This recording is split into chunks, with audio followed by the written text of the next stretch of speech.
I'm well back. Okay, Disco Elysium. So yesterday, what happened yesterday? Can't remember. Let's get into the game and find out.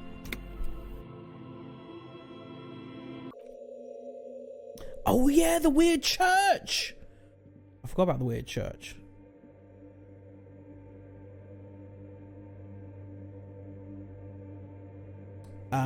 We talked to this weird dude up here, the one who's been haunting people apparently. Oh yeah, we talked to all the druggies, didn't we? Who want to start a nightclub in here, and this dude who lives here is apparently fine with that. What are we looking at up here? Oh, sausages. A spider has spun its web around this wood-carved pillar. How are you liking the game now after some time? I'm getting into it. It is, I kind of feel like I probably shouldn't have streamed it, but we're this far in now, so I'm gonna try and finish it, but it is still day 3 of a potential 10, and we've been on it for quite a while already. Frost has drawn flowers on the glass, obscuring the view. A figure drawn in frost on the window depicting a deer. Ooh, what's that? A scarf. A Mesk banker's scarf. How fancy. We put it on. What's around our neck at the moment? Oh, the tie. What's that doing? +1 to Inland Empire. Don't you hate it when that happens? What, will you stream a game that you shouldn't be streaming? Yeah. +1 to pain threshold. Oh, Mex banger's scarf. It's not banker, it's banger. I mean, that's a look. Still wearing that vest shirt, aren't we? Probably also need to heal my morale. +1 to pain threshold. We've had a couple of pain threshold checks, haven't we? Have we passed those now? I can't remember. Oh, we shouldn't be running in here, should we? That was the... Oh. Didn't I already pick up shoes from up there? Are there more shoes to be had? What are these? Oh, I can't actually interact with them. What? Why can't I interact with them? Okay, never mind them. Now, was there something I wanted to do here with this computer? The machine's keyboard is still illuminated, revealing fluorescent play and print buttons. Let's play. The speaker comes to life. Static seeps through the machine's planar magnetic driver. An old lady greets you. Her voice sounds 100 years old. Good afternoon. Fortress accident on Saint-Brun. This is the East Insulindian Repeater Station 1. Please repeat. Is this the personal log? Fortress accidents. We were greeted as Fortress accident in the other place as well, weren't we? Is this the personal log? It's the same old woman you spoke with through the radio computer in the doomed commercial area. Yeah, Fortress accident, like the one in the doomed commercial area. That's my thought. I have 2 machines registered to this company name in Martinez. One on Saint-Brun, the other on Rue de Saint-Ghislaine. Okay, so this is the one on Saint-Brun. Saint-Brun, that's the church. Yeah. And Rue de Saint-Ghislaine, that's the doomed commercial area. Thanks, Kim. Anything else I can help you with? I looked inside the core, but the tape on the filament just said log Feb to Mar. Good. Please repeat the password. I don't know it. Let's look around. There's no use trying to guess the answer. Maybe he knows something. You reckon? Okay, I don't know the password. Received. I will register this login attempt. Fortress accident. Is there anything else I can do for you today? Goodbye, Fortress accident. The machine's keyboard is still... Leave. Don't know what I mean when I say it's like SSH when you log on with SSH and it says there's been 1 logon attempt since you're last connected, and then it's like, ooh, wonder who that was. Who's been sneaking in wait. my computer? There's coffee in the back. Oh, wait. I meant the mother's love. Have you by any chance heard the Viator say the password to the radio computer? Too many times, essay. You need it for something. Mm-hmm. Surveys are a good way to fish for personal information, especially in the name of public safety. What's with the S's? Oops.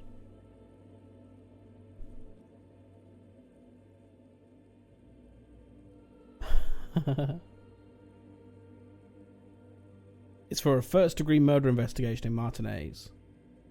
The lieutenant raises his eyebrow, but doesn't say anything. Don't sweat it, vato. The password is afterlife death. He knows you changed your name. I was thinking the same thing, Amy. We love S's here now. What you think of that? Makes me almost Life pity after La death. Nilita Pequeña when I hear it.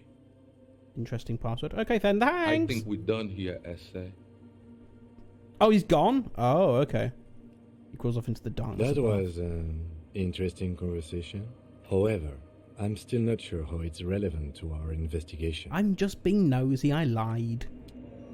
Okay, we have the password now. I wonder if it's the same password on the other computer as well. Probably. Same company, right? The machine's keyboard is still illuminated. Press play. The speaker comes to life. Good afternoon, Fortress Accident on Saint-Brun. This is the East Insulindian Repeater Station 1. Please repeat. Is this the personal log? Let's try this again. I think I have the right password for the personal log. Good. Please repeat the password.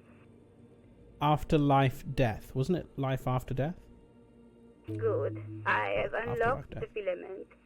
After ending the call, please press print to access the filament. Noted.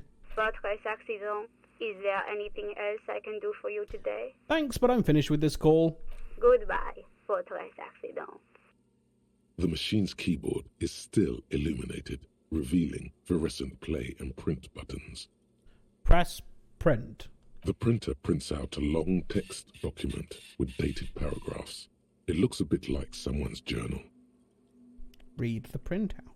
The first entry, made on the 4th of February, 51, by an unknown author, is short and concise. Arrived at the church, the door was boarded up, so I used the crowbar to get inside. Where's the Looks crowbar? like the place has been deserted. Nothing out of the ordinary, but I'll ask around. Need to figure out how to get the electricity in. We need a bigger crowbar. I wonder where that crowbar is. The lieutenant leans closer, scouring the printout over your shoulder. Just as you finish reading, he looks up, muttering under his breath. 4th of February. That's over a month ago. Whoever set up those machines has been here for quite a while.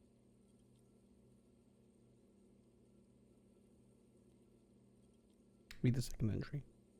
6th of February, 51. Had a little chat with the local fishermen. Said I shouldn't go near that place, that the church was spooky and ridden with narcotics. It's a little spooky, all right. Still haven't figured out the electricity. A little chat with the local fishermen. What was that about narcotics? This could prove to be interesting. Narcotics, you say? I doubt that we can find any. It's just idle fishermen's gossip to scare away the kids. Nothing spooky about this place either. It's just abandoned and cold, and in an awful part of town. Hey, I've got a shack here. Delightful. Then why doth the lieutenant protest against spending time here so often? 7th of February, Third entry. 51. Finally got the electricity in. Next on the agenda, a new antenna. I'm thinking ESCA series, something advanced. Why would she need an antenna? Why would anyone need any of this equipment here? Okay, the fourth entry. 8th of February, 51. Bought the antenna, had some problems setting it up. Called Simon for help. Heard the others are back to making art. Drinking somewhere out of town. Sulislav started a rock band again. Lexi has been seen asking money from strangers. Are these the guys in the tent? But at least the artists have their act together. They're qualified labor. They can get work anywhere. Graphic design, ads. The programmers are doing fine too. I mean, they're programmers.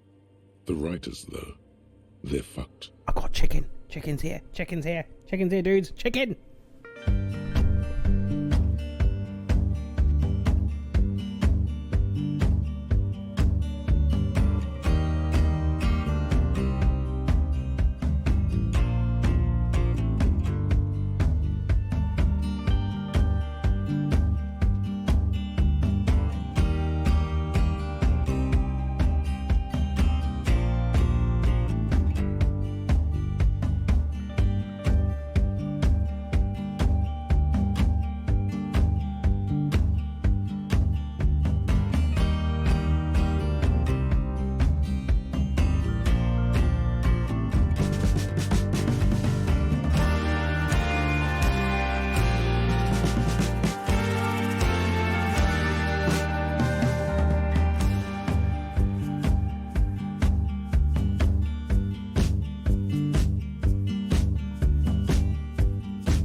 I've got my Korean fried chicken. Look at that. Oh my god, doesn't look great. Yes. I'm going to go off cam while I eat this, but we'll carry on playing the game. The program is doing fine too. Yep, okay. I just have to find out what caused that data loss and be done with it. Still don't understand how it managed to wipe out the backup when the backup wasn't even connected to the front. I know. Everyone thinks it's impossible. They say I must be lying. I'm here to set it right. A data loss? Seems like something to do with radio computers. Unfortunately, I don't know enough about them to understand what the author is saying.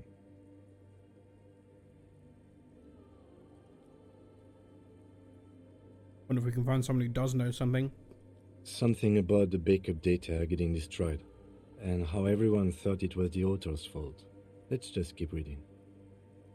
Artists, programmers, Lexi, who are these people? I think we know who they are already, don't we? I think these people worked in the radio computer games business. The one we saw in the Doom commercial area. Oh, okay. They must be our former co-workers. I thought Lexi was the woman on the ice.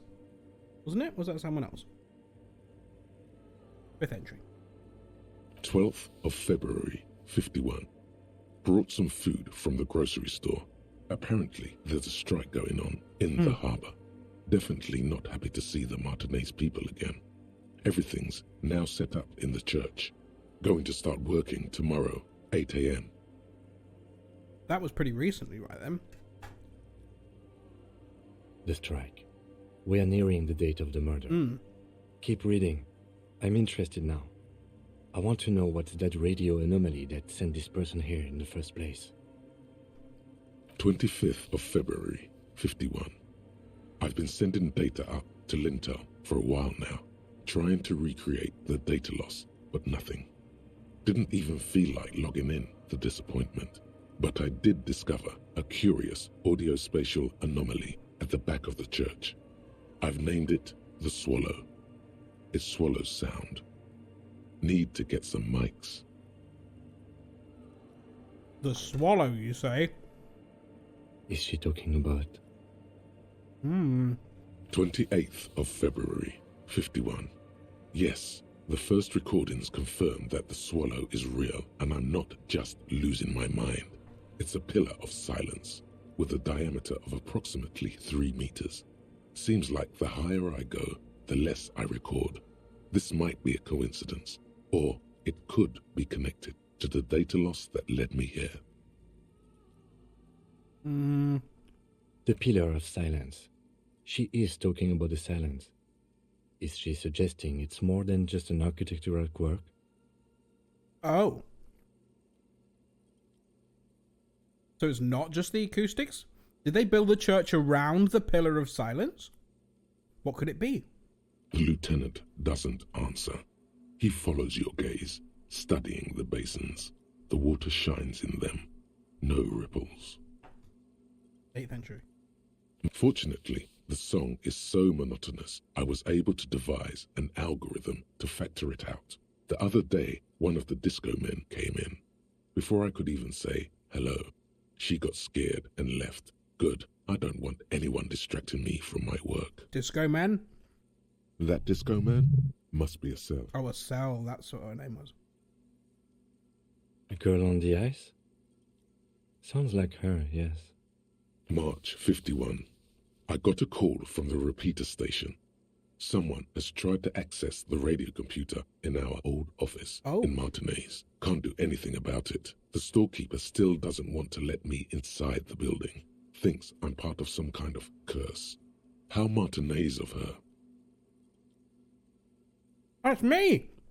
I was the one who broke into the radio computer. And the storekeeper must be Plaisance. I knew it wasn't a good idea to meddle with the machine. No. It was a great idea. You're learning things. This is how you learn things about machines. I agree. March 51. A new 2-meter aux cable. Noodles. Crackers. Ping energy drinks. Water. Toothpaste. Gum. Also some canned air. What are these? These are a few of my favorite things. Your reading is interrupted by the sound of the church door opening. Oh. A strange woman makes straight for the radio computer. Suna, the programmer.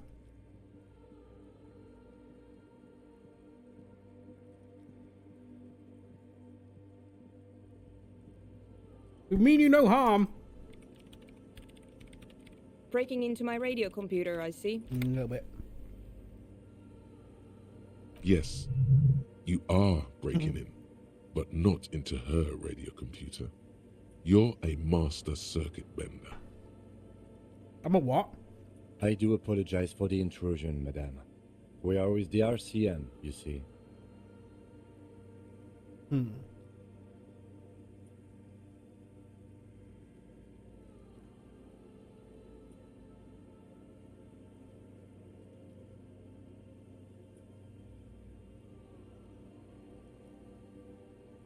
I can assure you I'm an expert circuit bender. I'm not breaking into your computer. I'm using it to access coalition military data links. There are no coalition military data links. And even if there was, you couldn't access them over a civilian network.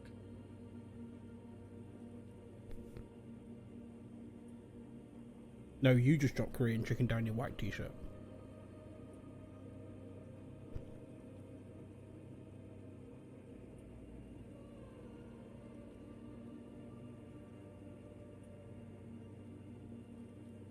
Yes, I could. I'm a cybernetic god. I'm using your REM prefect to commandeer coalition warship Archer, and I will turn its cannons against its masters. That's nonsense. You're just a police officer. I jest. Now please give me some room. I need 2 seconds to see that you haven't destroyed anything. It's the sound of my bag of chips. I want chips. I got chips. Yum. We should talk to her after she has rebooted the machine.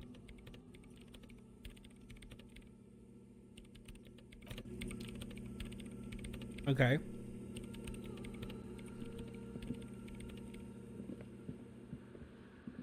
I wonder if we can do anything with the machine in... In white, silver, and apricot faience, the young mother of humanism stands above you. crack runs across her body. She is impossibly tall, oval-faced and sad. A dark and radiant majesty. That is pretty. This is her innocence, Dolores Day. Is it? She almost sent us insane when we were reading about something else. Cradled in her arms are a pair of glowing lungs, clearly visible from underneath her flowing dress. You should kneel. I'm gonna kneel. Your knees touch the floor. The floorboards are hard and cold. There you kneel among the snowdrifts, diffuse light falling on your hands from beyond the glass.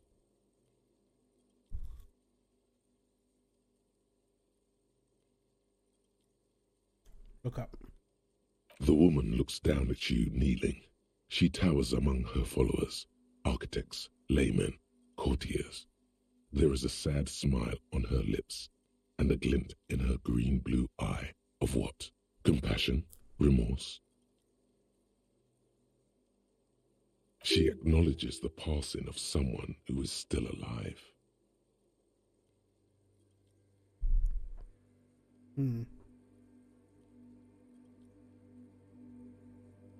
It's morning. As that terrible word passes through your mind, the lieutenant draws an X-shaped cross from shoulder to shoulder. Do the same.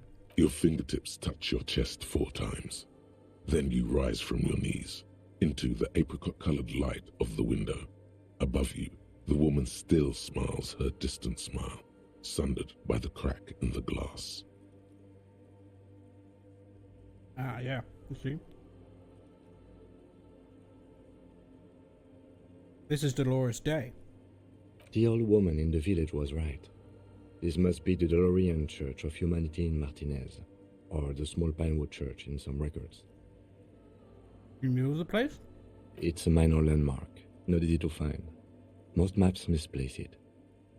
It was built not long after Revachol's founding, 300 or so years ago, by first-generation settlers. On the coast of an uninhabited archipelago where only animals had roamed before, in the wild reeds. What else do you know? There used to be 7 stave churches on the coast. Les Sept Sœurs, they call them, the 7 sisters. Only one remains. The rest were burnt in the revolution or used for building materials.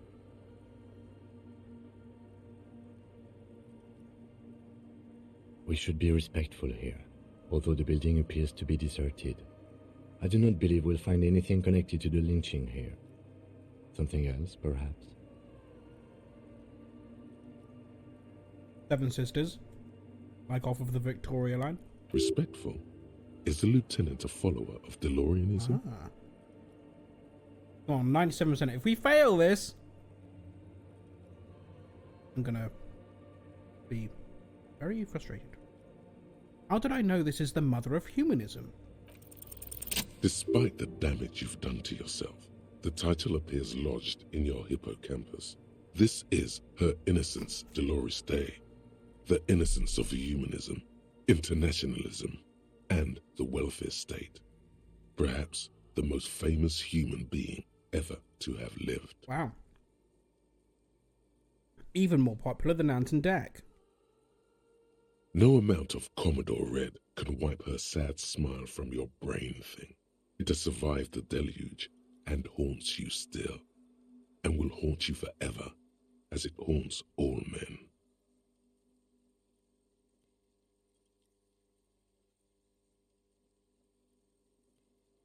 Wait, what exactly isn't innocence? I've read a book, but it was fuzzy. The highest category of historic individual, an embodiment of the world spirit. Yeah, she replaced Cat Dealey! A ruler? More, an innocence is elected to office by the founding party, a precedent that has taken place a mere 6 times in the entirety of history. The legal system of the Real Belt is built to accommodate an authentic rule should it coincide with our time. Oh, wow. And innocence is infallible. The decisions made by one are not decisions. They are inevitabilities. What would have happened anyway? Only accelerated, packed into decades instead of centuries. And innocence is a continuous, compressed event, a sacred human being. It is an honor and a glory to live when one is in office. Is one in office now? No, we are alone. Was there something terrifying about her? So I had some reactions to her when I was reading that book. Terrifying is a term too emotionally charged for your semantic memory, or what remains of it. But although she's often considered to be the greatest human being to ever live, there was something ominous about Dolores Day, constantly surrounded by her terriers. Her terriers? She was the most socially secluded and least self-aware of all the innocences. Some modern thinkers would consider her a war criminal for the campaigns she waged against the Mesk state. And then there were the resettlement programs. What happened? The Mesk state tried to detach itself from innocentic rule. Parts of the world were experiencing whiplash from accelerating into secularism. Her mandatory education programs and mass resettlement of upstream Marguerite were problematic as well. Dissenters were suppressed by a military force she called the Army of Humanity. Yeah, I'm starting to go off her. Suggesting those who fight against it are not part of humanity. She adored chess, yes, but also military war games. Dolores Day often holds a tiny tin soldier between her index finger and thumb in icons such as this. She was also blonde, the blondest woman you have ever seen, with green eyes the color of the Pacentic, mare interregnum. Little is known of her Marchese husband. It's as if he vanished from history after completing his role, which was to introduce Dolores Day to court. In conclusion, yes, there is something lonely, paranoid, and even terrifying that people seldom mention, but feel when they think of her. This subtle terror is part of her iconography. Very imposing.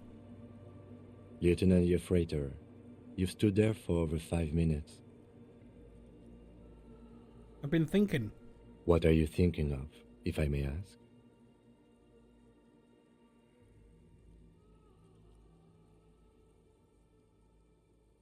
War criminal! I don't know about that. It was a different time, a different war. Either way, this church, the coast in general, we shouldn't linger here. This isn't a good place to get lost in. We should conclude our business and move on. Kim, are you a follower of DeLoreanism? Yes, we all are. Her name, body, and rule are synonymous with humanism. The laws we enforce are DeLorean in origin. I didn't think you were spiritual. It's not spiritual, it's constitutional. The DeLorean system does not demand faith, only accordance. 72%. Reconstruct the cracked glass. The shards come glimmer on. in the dark. You see little pearls of light on the edges of the crack that splits the female figure. Something was written there. Remains of broken letters line the emulsion. What it said, you do not know. Okay, we need to put more points into visual calculus. Oh. Chicken's done! Only spilt a little bit. There. It's alright, it'll wash out.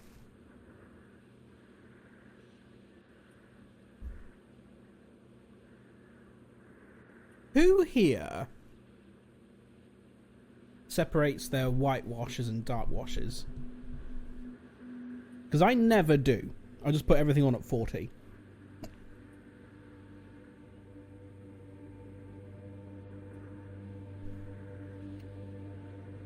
The mother of humanism.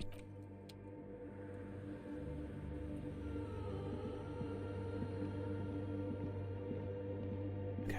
It's a creepy church.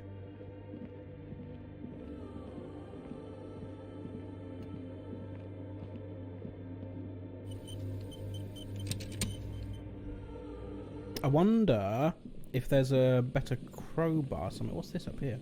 Oh man, this is some proper Lost shit. Dead phone, smash receiver, look like someone hung up too hard.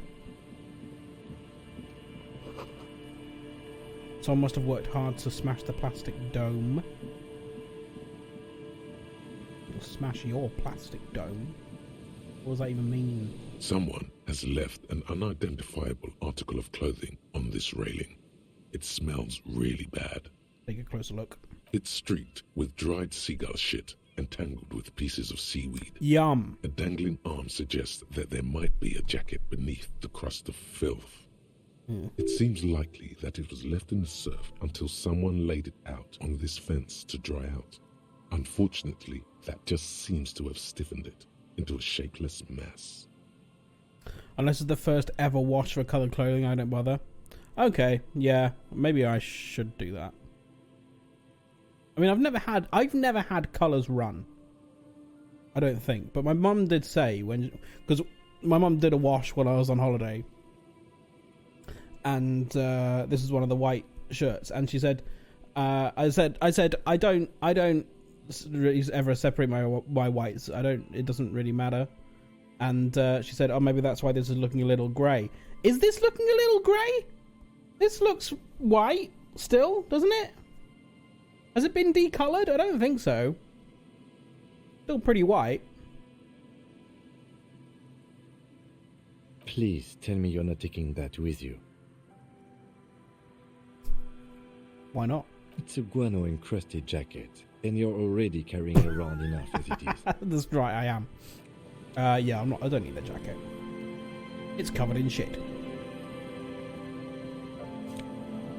34p, lovely. Oh, postcard? I wonder if we get something for the postcards. A makeshift roof. Vagrants have tried to make the boardwalk habitable. The tarp will keep out neither rain, nor snow, nor wind.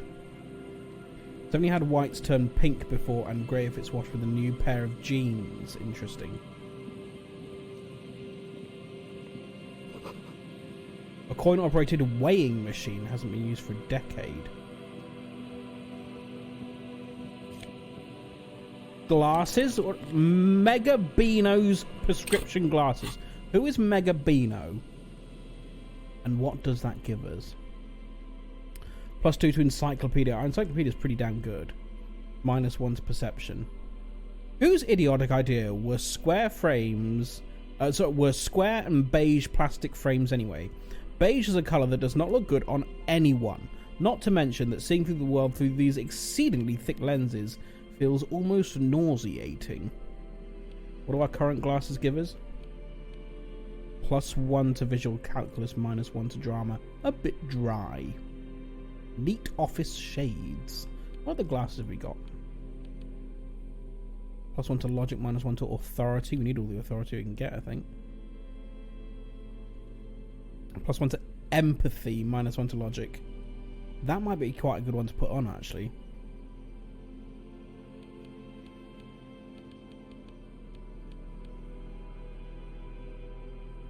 Yeah.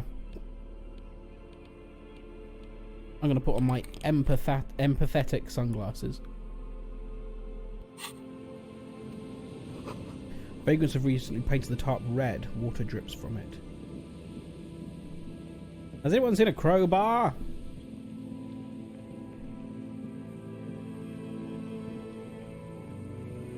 Oh man, this soundtrack is awesome.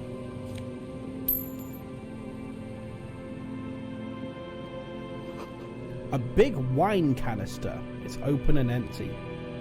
Wine comes in canisters. Oh, hello. Who's this? The smell. It's awful and familiar.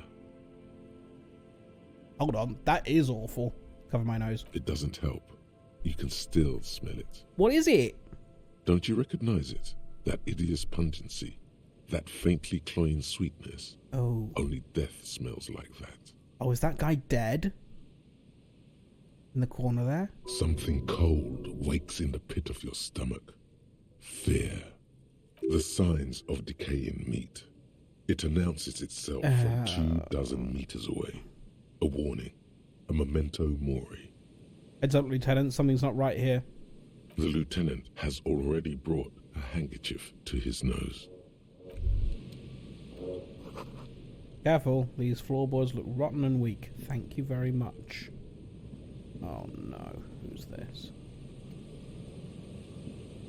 There's some tear, an empty cigarette package, and a crumpled kebab wrapper in the trash bin. Examine the tear. 2 empty bottles of Tallulah vodka and a can of black potent porter is all you find. No, there's more in there. Livis strawberry liquor, plus some Pilsner bottles too. Better not pick them up. They seem unhygienic. A tragedy. Lieutenant looks at the can, eyes watering from the smell. He shakes his head with genuine sadness. The cigarette package. Whoever tossed it here was a heavy smoker.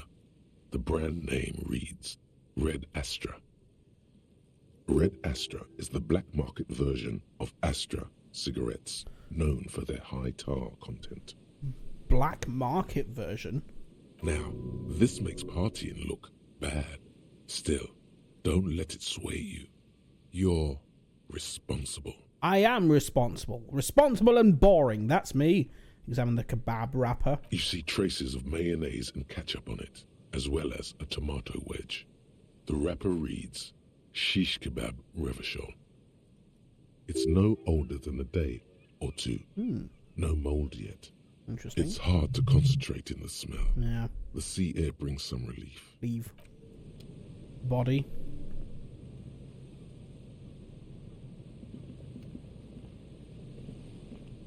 A man lies on the boardwalk, his limbs bent and neck turned at an unnatural angle. Right next to him is an empty bottle of spirits. In his cramped hand, a chewing gum wrapper. Did he fall through the board and hit his head? The smell is not as bad as a 2-week-old corpse, but it's definitely heading there. Hold on. Lieutenant squats next to the corpse and examines his face. 2 bulging eyes stare back at him, void of any signs of life. Lividity is faintly pronounced. Whoever this is has been dead for 2 days. No longer.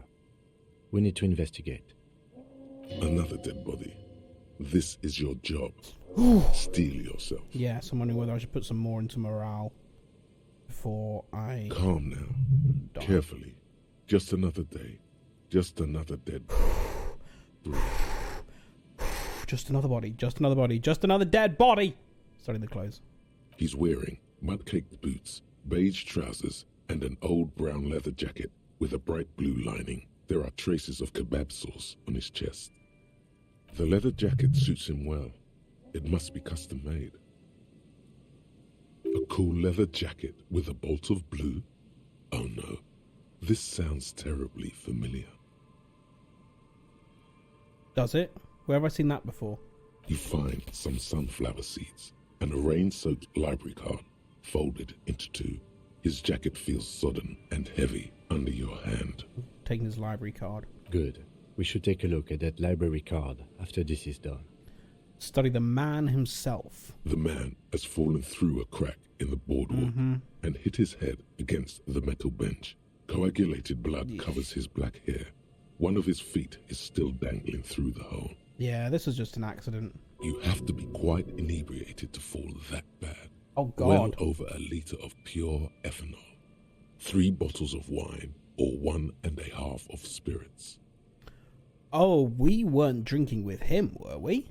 On the night we lost our mind? Or maybe it was just dark. Examine his face. His expression is dull, like the sea behind him. Drops of water shining on his moustache. His eyes, empty and wide, look frightening in their frozen gaze. Height, 170 to 175 centimeters. Curly hair, stout build. Age, approximately 50 to 60 years. Oh, older than I thought. Study the surroundings. There's some dried blood on the metal bench, right where the corpse's head rests. The floorboards are rotten and slippery wet around the hole. An empty bottle lies nearby. A chewing gum wrapper is clutched in his fist. Wet around the hole, you say? Okay. There's a dead person. Stop making dirty jokes. Examine the man's head. A dried chunk of blood Main head. covers the hair at the back of his head. An open wound. It's sticky and cold to your touch. Yeah. I don't see any other major wounds, do you? Hard to say. Seems like the head wound was fatal. It's exactly the shape of the bench. Step on the floorboards gently, please. Innuendos. I do need an innuendo SFX, don't I? I go. I had one. Did I have one? Did I? Did we find one? Did I download one?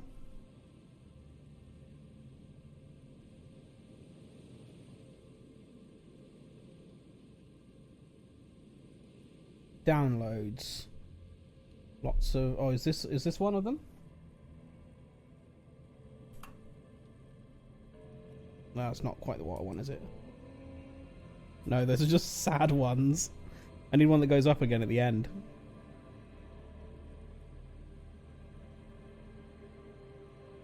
There's another innuendo for you. Where are we going? Epidemic. Epidemic sound.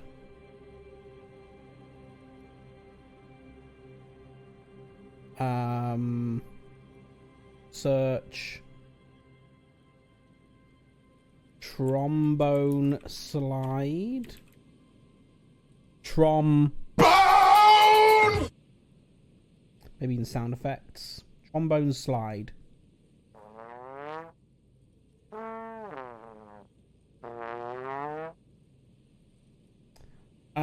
None of those are great.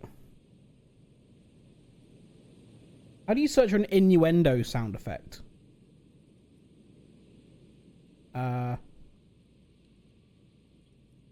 What are the trombone? Trombone. Swell. There we go. That'll do.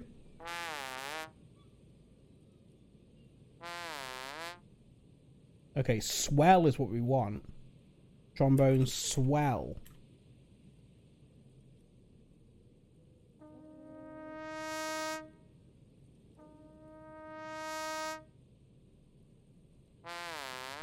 Yep, that's an innuendo sound effect. It's the mer sound? What's the mer sound? What do you mean? Streamdeck.com. That can go in here.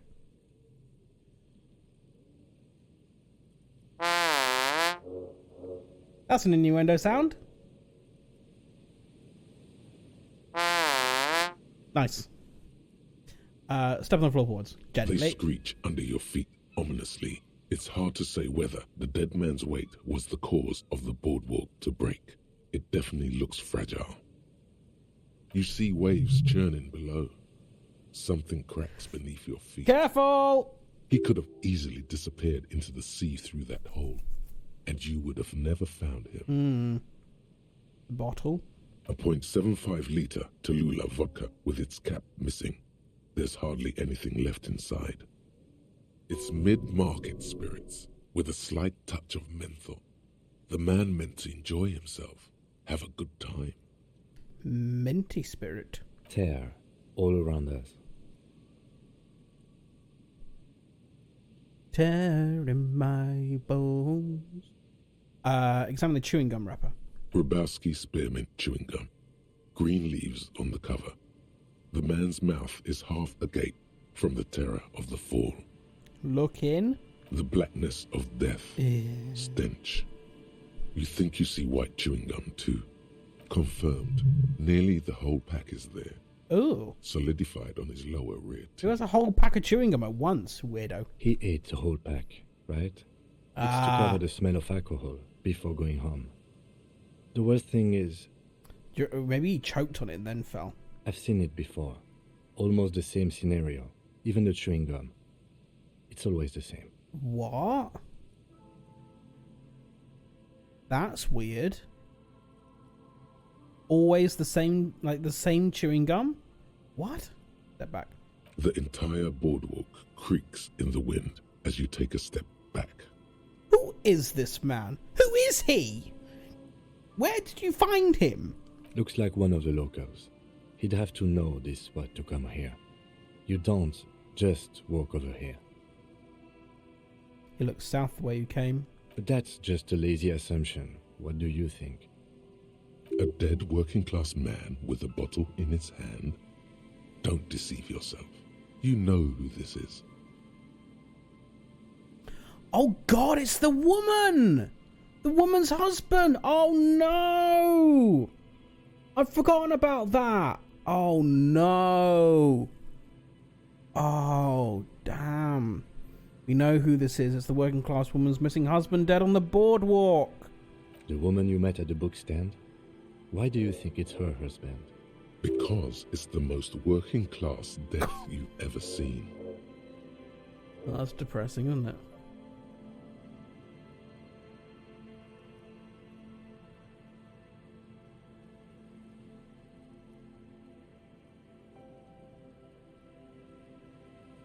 The library card. He was supposed to return a book. I can't see a book. So he took the book to the library, then came back and thought, I'll have one. I'll have one. I'll have one drink before I get home. Just one drink. I have my cool jacket on. I took the book to the library. I've earned it. Damn it. He's definitely someone's husband. Points at the gold ring on the man's left hand. What do you think happened here? Death by misadventure. He slipped and fell through the boardwalk. Yeah. A truly unfortunate accident. If it wouldn't have been for that bench, he'd be alive. You think he was drunk? Oh, yes. What about alcohol poisoning, liver failure? I don't think so, but it's the only option we have. Some symptoms of acute alcohol poisoning could have definitely played a role here. Severe confusion, respiratory depression, unpredictable behavior. But I think that death arrived through head trauma, not liver failure. Someone should be held responsible for this broken boardwalk. It's dangerous. I don't really care about that. Right. It does seem to be a pretty straightforward misadventure, although there's still a question of identifying the body. What should we do with him? From where I stand, I can see two options.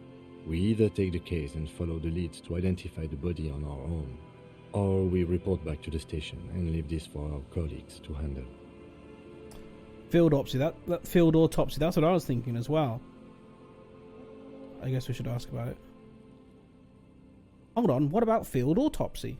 A field autopsy isn't necessary if the cause of death doesn't appear to be criminal. Okay. And this looks like a simple accident to me. Fair. I'd say we should just write down head trauma in the autopsy report and leave it at that.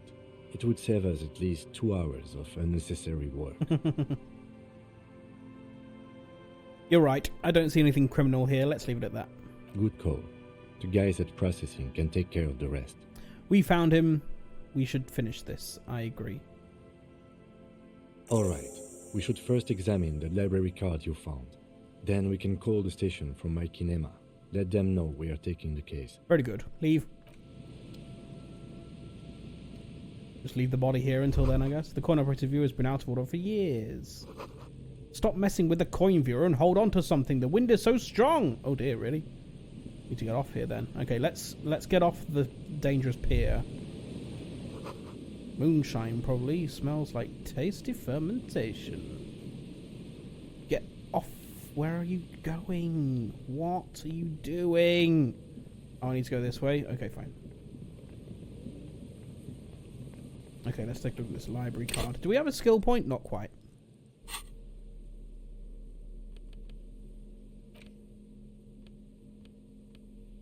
Oh yeah, we need to take that to what's his name as well in the hotel. What's that? Oh yeah, the man from Helmdal and the Devil Woman. Library card. Let's take a look. The library card is folded into two and still slightly wet to the touch. The front side reads, Central Jamrock Public Library Card, issued to Billy Mejean, expires July 53. So we have a name. Did she give us a name? The wife? Billy is a unisex name. Could be the deceased or his family member. Look inside. Whoever owns this card is an avid reader. You find a list of books written in blue pencil. Radio thriller. Stand a little less between me and the sun. The last one in the list is The Glinton Curve by M. Theobald. A library stamp indicates that the book has been returned. Most of these titles seem to be in the sci-fi genre. Some thrillers too. The sci-fi genre, you say? Look at the backside. Look at your backside. If lost, please return the card to the library.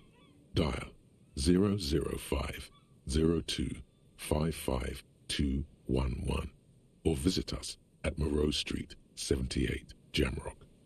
Business hours, 900 to 1800.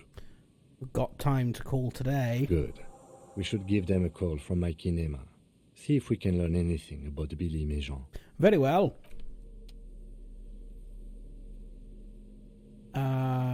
Okay. Is there anything else we wanted to do here?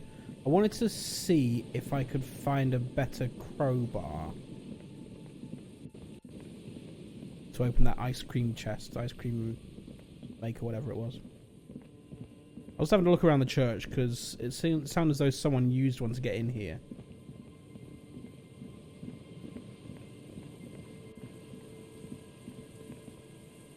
Don't see anything this way.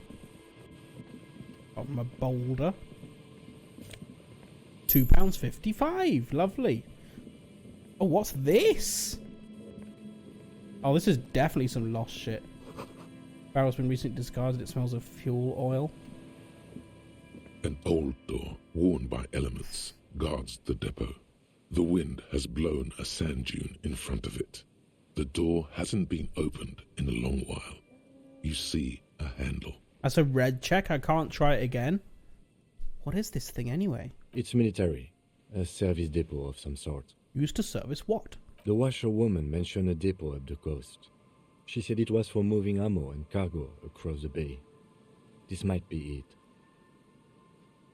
Okay.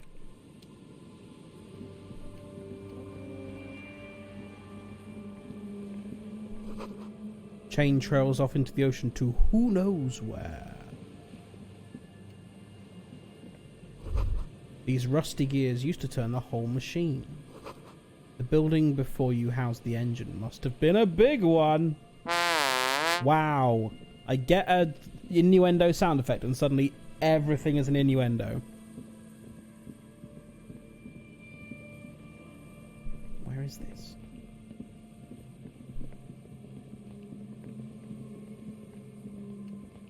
We're going away from the church now.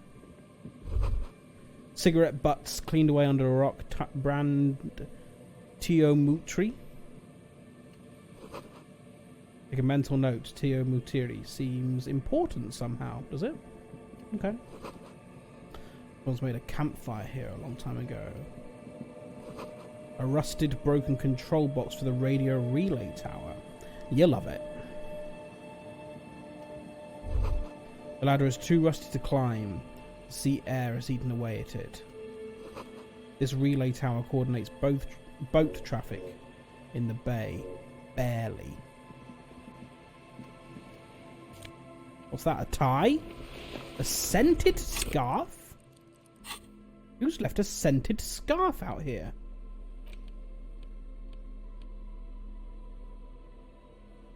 The light springtime scarf smells like men's cologne mixed with cheap laundry detergent. Someone must have left it behind, probably from a date. Wear it if you want to delude yourself that spring has arrived. I quite like my scarf I'm wearing at the moment. What's this out here? Tiny inlets there, off in the far distance where the posts trail forward. Okay.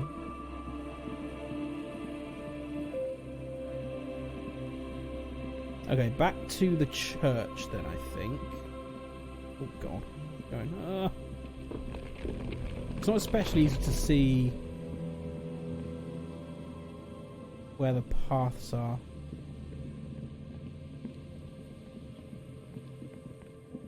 Can I? Oh, God's sake. Okay. Where's the church? Here. Wait, is this the church? Oh, God. What? No. Okay, I'm lost. I'm getting lost. Okay, this way. There's the military, whatever it was. Okay, this is the church. Here's the church. Here's the steeple. Open the door. Here's all the people. Remember that? You ever used to do that? What's this? Money! An altar shrouded in dark, or something like that. It's too hard to tell. Too dark to tell. How did it go? How did it go?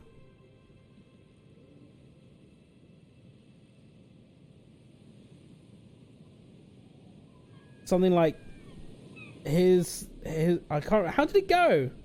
I remember it finished with "Open the doors and here's all the Catching people." Up with the Nerds says, "Hey, you sexy beard man." Hello, you sexy beard man. Do you have a sexy beard currently? Catching up with the nerds. How you doing? You okay with me calling you by your actual name? Some people like to not have that said. How are you doing? Welcome to Disco Elysium.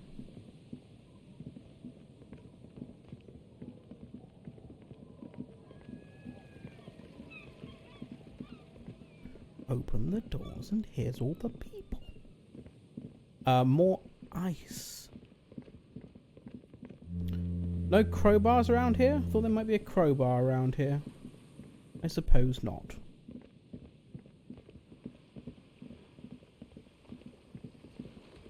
Oh, we're back here. Okay, now, can I fast travel?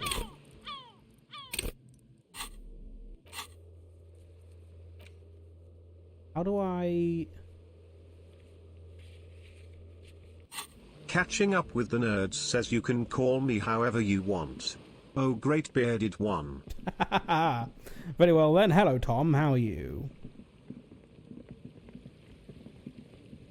It is looking rather magnificent currently, isn't it, the beard, if I do say so myself? Is this a fast travel point?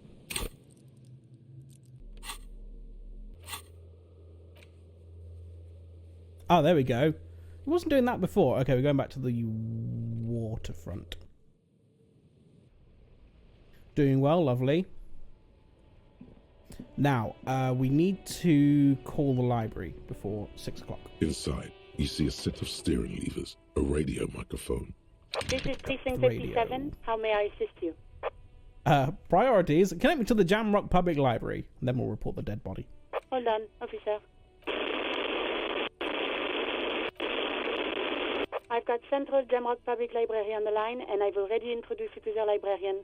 Connecting the call in 2, 1. Yes, this is Central Jamrock Public Library here. How can I help you, officer? He sounds worried, yet ready to assist. This is how people get when the police call. Everyone gets nervous around authority.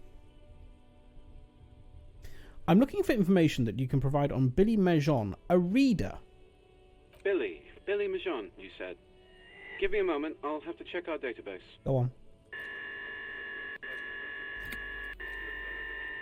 Yes, hello, are you still there? Yes? I found Billy Mejon's home address, is that alright? No phone number, unfortunately. It'll do. They're too poor to have a phone line. Aww.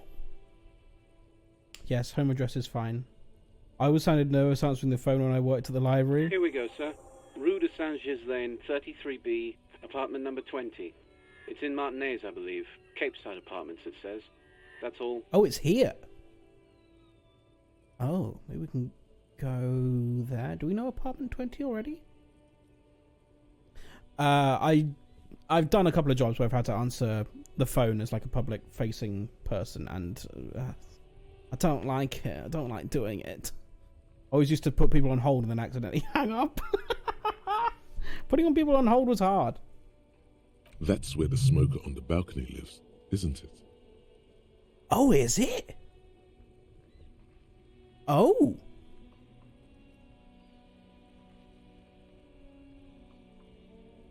So whose library card? The library card doesn't belong to The dead man. Was it? Do you have any other information on Billy Majon? It says here that they returned their last book just a few days ago, but I wasn't at work that day. Do you know someone who was? Marie? Marie? Do you remember a reader named Billy Majon? They returned a Tybalt book the other day. You hear someone answer from afar. Yes, it was my colleague Marie. She said that it was Billy's husband who returned the book. He also asked for this new sci-fi release, Lowe's Radio City 87, but we don't have it yet. Billy's husband. So, hang on. So Billy is... Well, Billy's address is the apartment of the weird man. The mysterious man.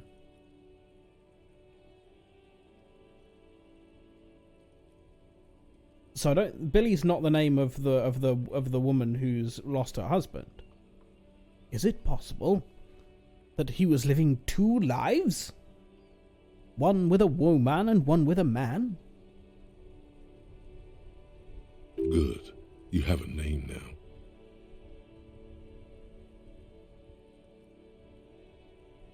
Or not. So Billy Majon is a woman, not a man? How did your colleague know that it was her husband? Marie knows Billy. Oh, so Billy is a woman. She's been working Okay. here longer than me. Sometimes her husband returns some books for her. And then Okay. goes for a little drink later. On the lookout. Catching up with the nerds says ah. Ah. I don't know if that's how you meant it. Ah. Do you know the husband's name? Sorry, no.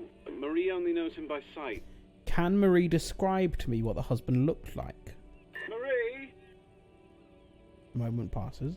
She said it was an older man, and that she's pretty sure he'd had a drink or two Okay. the last time she saw him. So why is this registered to the man's apartment?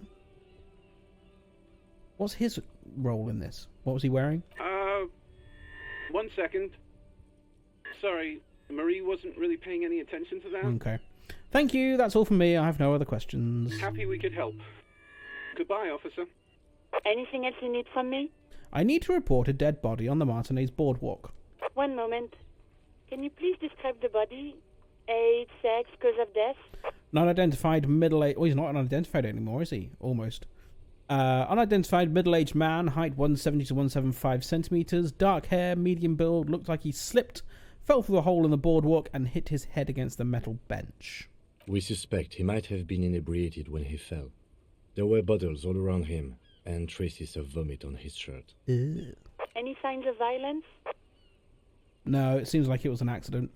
No field autopsy necessary. You can hear her quickly typing in the background. What about his belongings? Did you examine his clothes? He was wearing boots, trousers, and an old leather jacket with a bright blue lining. I found a library card from his pockets. Any information on the library card? It's from Central Jamrock Public Library. It belonged to someone named Billy Majon. Good. You have a lead. Do you and Lieutenant Kitsuragi want to take the case, or should I assign it to someone else? We're taking the case. I have assigned the case to Lieutenant Kitsuragi. No, Please follow up on me. this library lead to identify the man. We'll send someone to take the body to the morgue. Okay. That's all for now. Thank you for reporting in. Is there anything else I can do for you? I'm done with the radio for now. 57th, over and out. In the cabin, you see... So I guess we should talk to the woman then, should we? Deliver the bad news.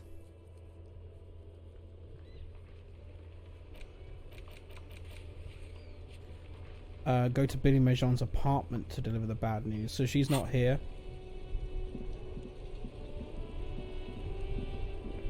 Nope. Come on, move. No, she's not here. Okay. Fine. So which way was it in? Was it... No, this isn't the way in. This is the way to Kuno. The little shit. It's this way.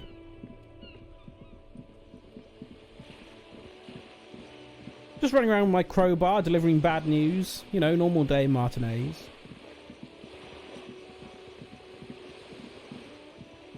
I think it's this way, isn't it?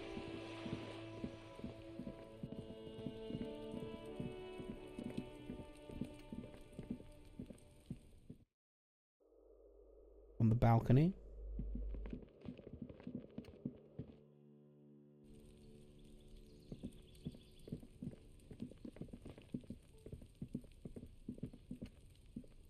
This door is made of metal and appears to be reinforced. Someone here really values their security. I've got my apartment numbers mixed up. Which one was 20 then? I thought it was that apartment. A weathered brown door. Oh, this is 20. The number reads 20. Oh, okay. Something smells good. Soup à l'oignon. The lieutenant motions to you to go ahead and knock. Soup à l'oignon sounds a lot posher than onion soup, doesn't it?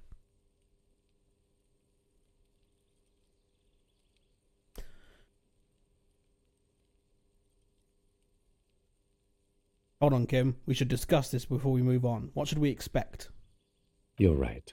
Let's talk this through. You hear light footsteps passing by the door and some folk music playing on the radio.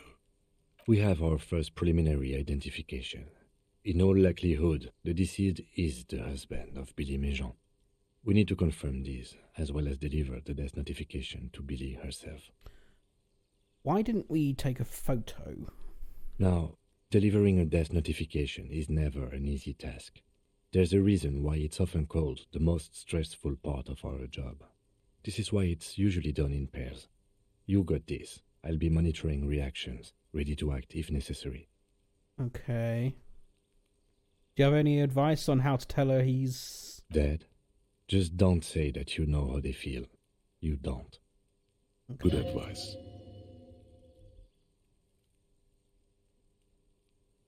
What if I don't want to do this? Yes, it's hard. But there is no easy way to handle this information. Okay. It just has to happen, as soon as possible. Okay, I think I'm ready. The lieutenant motions towards the door. Hello? Who is it? Apparently it's Marge Simpson. And someone turns down the radio. He gives you a short, encouraging nod. Is this Billy Méjean's home? This is the police. Please open the door. The police? A moment, please give us a moment. He's shuffling inside. Tidying up, nervously. There's fear in her voice. Ooh, what's she doing in there? Come in, the door is open. We've completed a thought. T500. Remember that weakness you were looking for in the ceramic armor? Like, maybe it can only stop small, fast projectiles, but a large, slow-moving pry bar would shatter it? Oh. Or, if I run an electrical current through it, maybe it will melt. Or, personal favorite, frequency something radio weapon? None of that would work. You need to shoot the part of the enemy that doesn't have Fairweather T500 on it, because the armor itself is invulnerable. Good news is, so are the armor pieces on you. Okay, it's literally God armor. +2 hand-eye coordination against enemies in FT500 armor. Are we actually gonna have to fight someone? Okay. Cool. Good thought. Good thinking, dudes. Right, let's go in.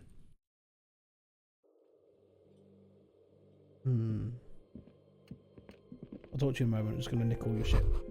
An empty pack of red Astra cigarettes hidden under the bed. Those are the ones that were on the boardwalk. Same brand of cigarettes you found in the trash next to the deceased. Windows covered in old newspaper clippings. Hello, detective. Can't they afford curtains? Oh. Packages of humanitarian aid macaronis. Oh, they are poor.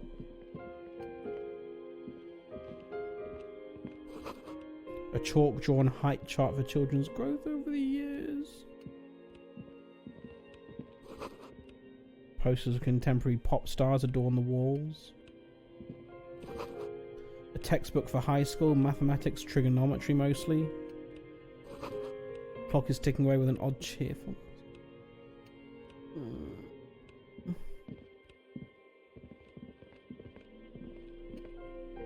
It's you from the bookstand. Did you come to bring my cockatoo back? She smiles nervously before the smile vanishes from her face. I don't think I introduced myself properly. I'm Billy. Would you like something to drink? Tea? Lemonade? We're out of coffee. The lieutenant has taken off his foggy glasses and is busy cleaning them in his handkerchief for now. You're on your own here. He must feel vulnerable without his glasses. Is this why he's letting you take the lead?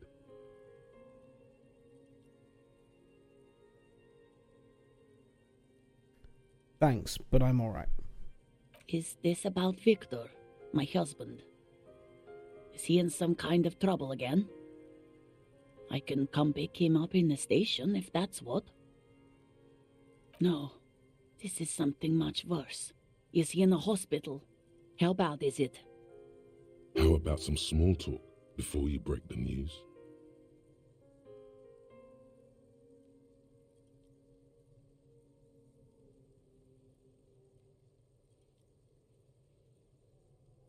You live here with Victor, your husband, right? It's me, Victor, and the kids here. We have 2 daughters, Jenny and Jolie.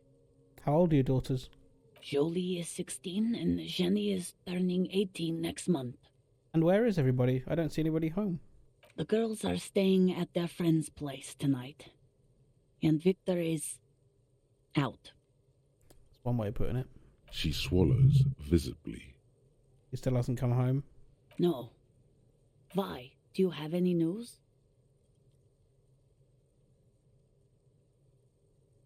Remind me again, what was he wearing when you last saw him? His old leather jacket. Can you describe it? It's just your average brown leather jacket, but he bought it as a teenager, so...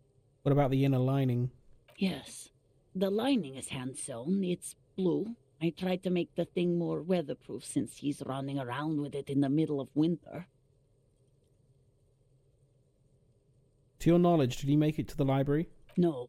I guess I'll find out when he decides to come back home. It shouldn't be long from now. He's never gone for more than a few days. There's something else I have to tell you. She folds her hands across her chest. Here it comes. 83%, that's pretty good. I don't want to. Oh, come on! Are you kidding?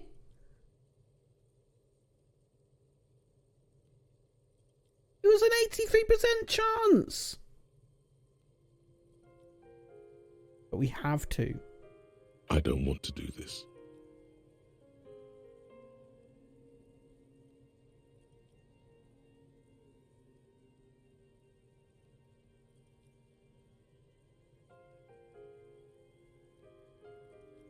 I don't want to do this. Do what? Officer. Lieutenant warns you. Too late. You ruined it. Just say it now. Your husband's dead. Excuse me? What? What did you say? She's in pain. She's in so much pain. And so are you. Your chest is burning. We are very sorry to inform you, but your husband, Victor Méjean, was found dead this morning on the Martinez boardwalk. Oh. She touches her neck, eyes pale like pearls in seawater. Oh. But he was just... Looks at the kitchen table where 2 cigarette butts are still in the tray. He was just here, alive. I understand that this comes as a huge shock. I want you to know that me and my partner are here for you if you have any questions. We are very sorry for your loss, ma'am. What happened to him? Tell me.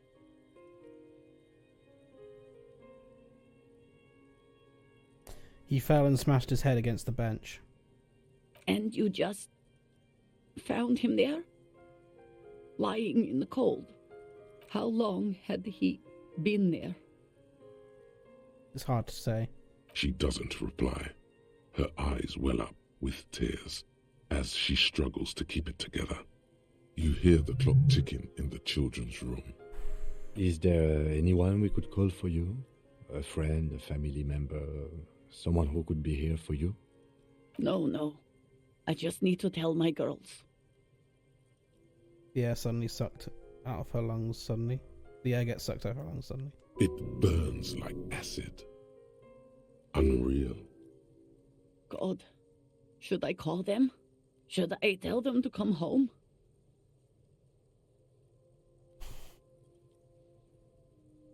Look away. All right, I'll call them. Just tell me, what do I need to do next? Where is he? Can I see him? For God's sake, lie.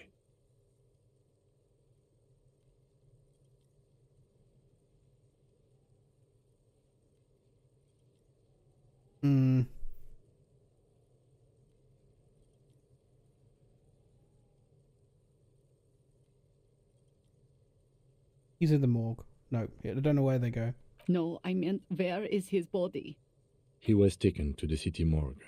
The local coroner will be contacting you shortly to arrange the funeral. Here's his number, in case you want to contact him earlier. Is there anything else that the RCM could do for you? No, I'll call you if something comes up. I'm still a bit...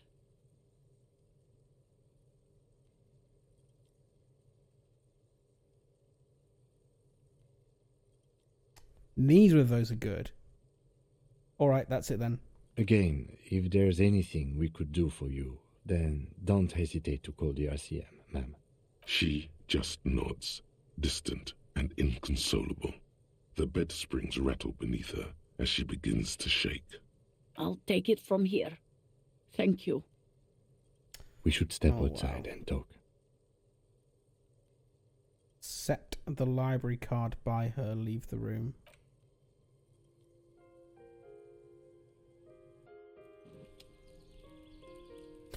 Oh boy!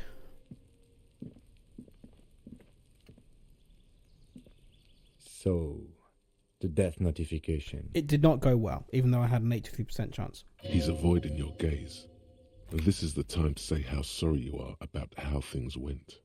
That did not go... Well? No, it didn't. I'm sorry, I know I fucked up. It's all right. Don't worry about it. That was rough, that was rough. I'll call the station when we're finished with the day, and let them know the name of the deceased. What about Billy and her kids? There's not much we can do for them anymore. That's it? That's it. We should get back to our case. Okay.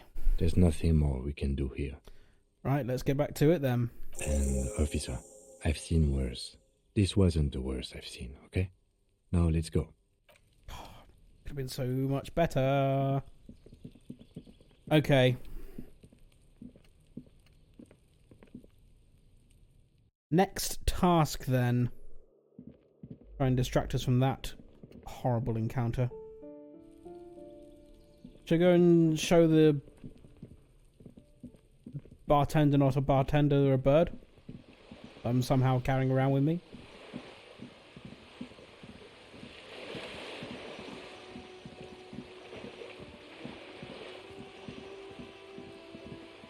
The Martinez theme.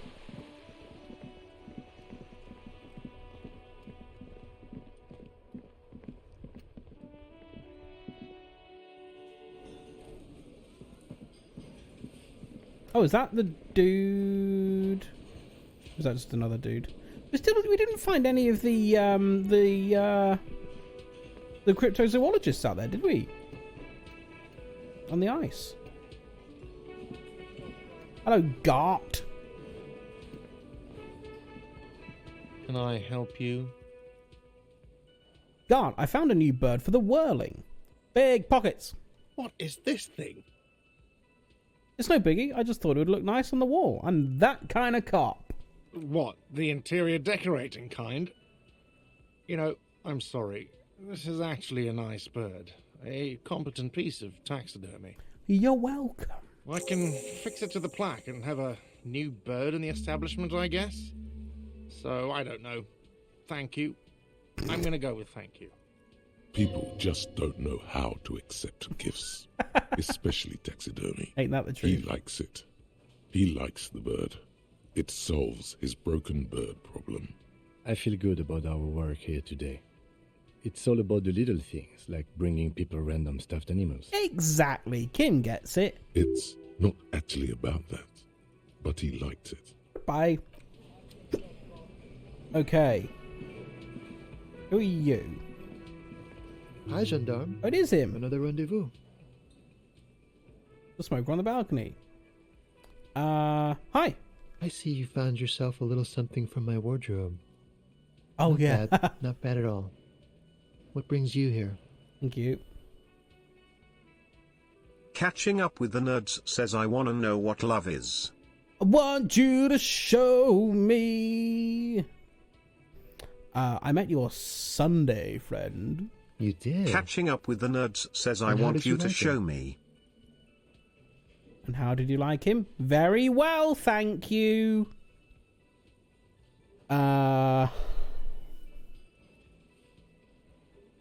What did he say? That conversation was ages ago. Can't remember what he told us. I didn't like him as much as I like you. Oh, shoot. Why not? What are you two? Friends, I told you. Sunday friends. Friends who like to get together from time to time. What does it mean, a Sunday friend? That he won't be there when times get tough, I guess. Oh, is that even a friend? It is. On Sundays.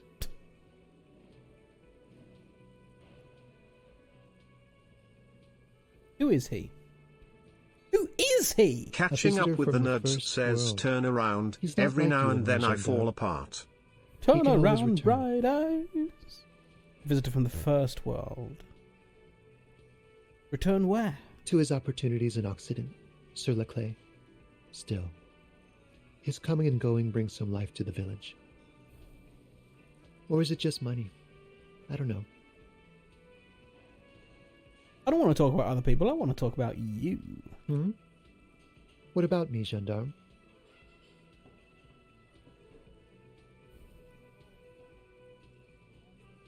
What are you doing here? Admiring the atmosphere. What about you, officer?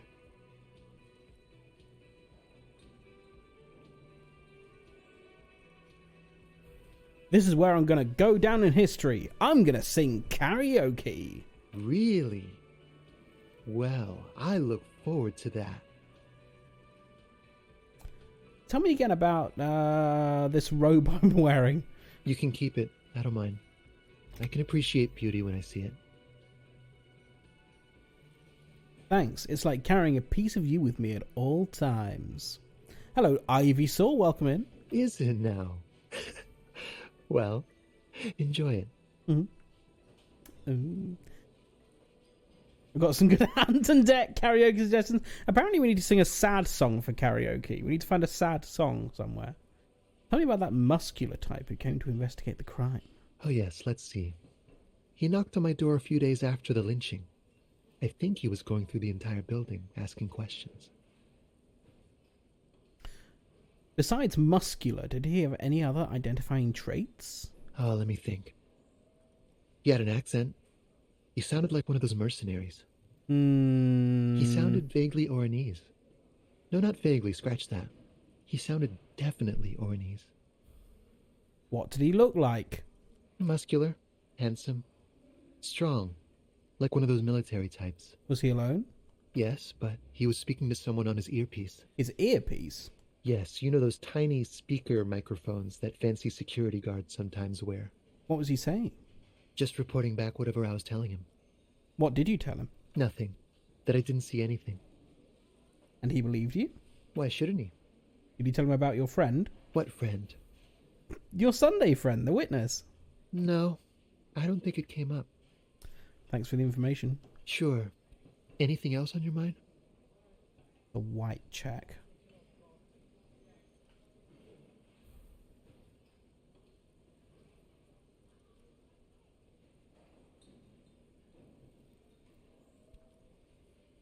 Leave. Bye-bye, gendarme.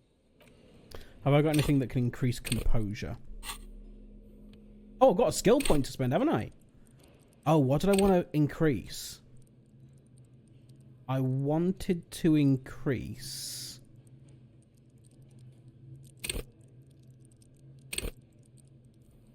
Was it visual calculus? That check we failed?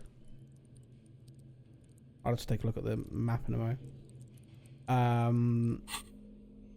Right. Anything here that adds...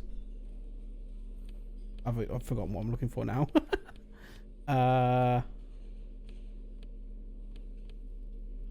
Composure. Green snakeshin scoos. Put them on.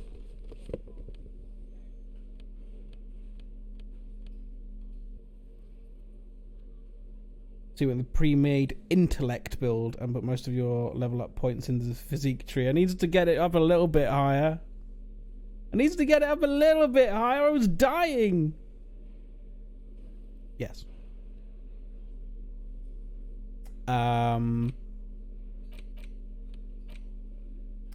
Right. Can I do anything else? Hi again, gendarme. 42%. That's a bit better. I mean, I could put a point on it, couldn't I? Bye-bye, gendarme. Composure. What checks have we got to...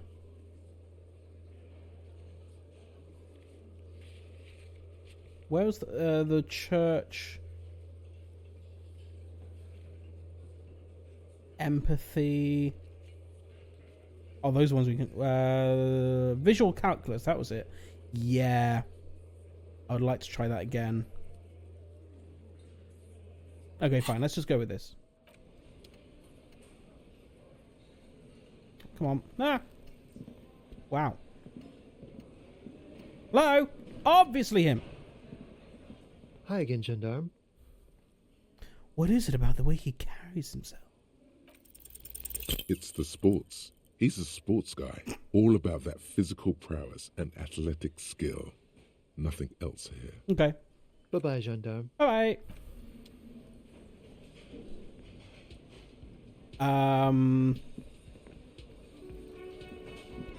Okay. We didn't find any cryptozoologists Oh, out hello, dear. There you are again. Okay. Right, what else have we got to do here?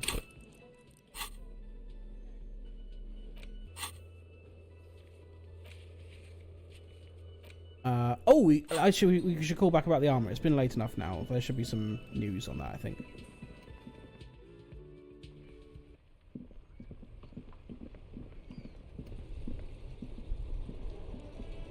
Inside, you see a set of steering levers, a radio microphone. Pick up the radio. Precinct 57, how may I assist you? Did you find out more about the owner of the armored boots? Still no word, I'm afraid. Really? Sir. I know it must be frustrating. Okay, I'm done. 57. In the cabin, you see a...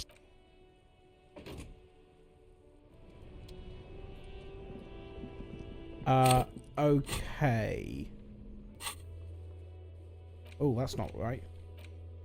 Thank you. Find the murder weapon, prove my authority. Find morale. You told Lena morale's missing because of the water lock. Yeah. Solve the egghead puzzle. I could try that again. Look into the spookers in the church. Didn't we do that already? Sync the signs with Noid. Okay, I want to go back to the church. I think.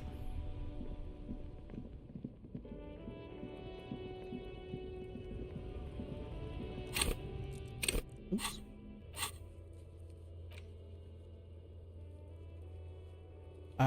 Church. Shosh.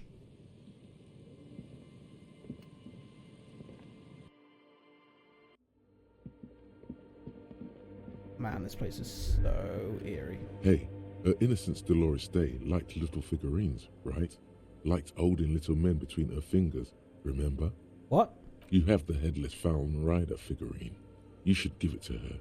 Win her back.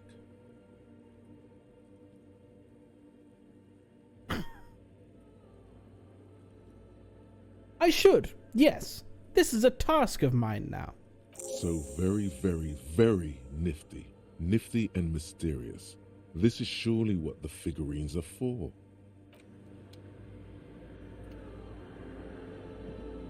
The mother of humanism stands above you, a precious and complex wax painting on a single pane of glass. A crack runs across the length of her body, her face oval and sad.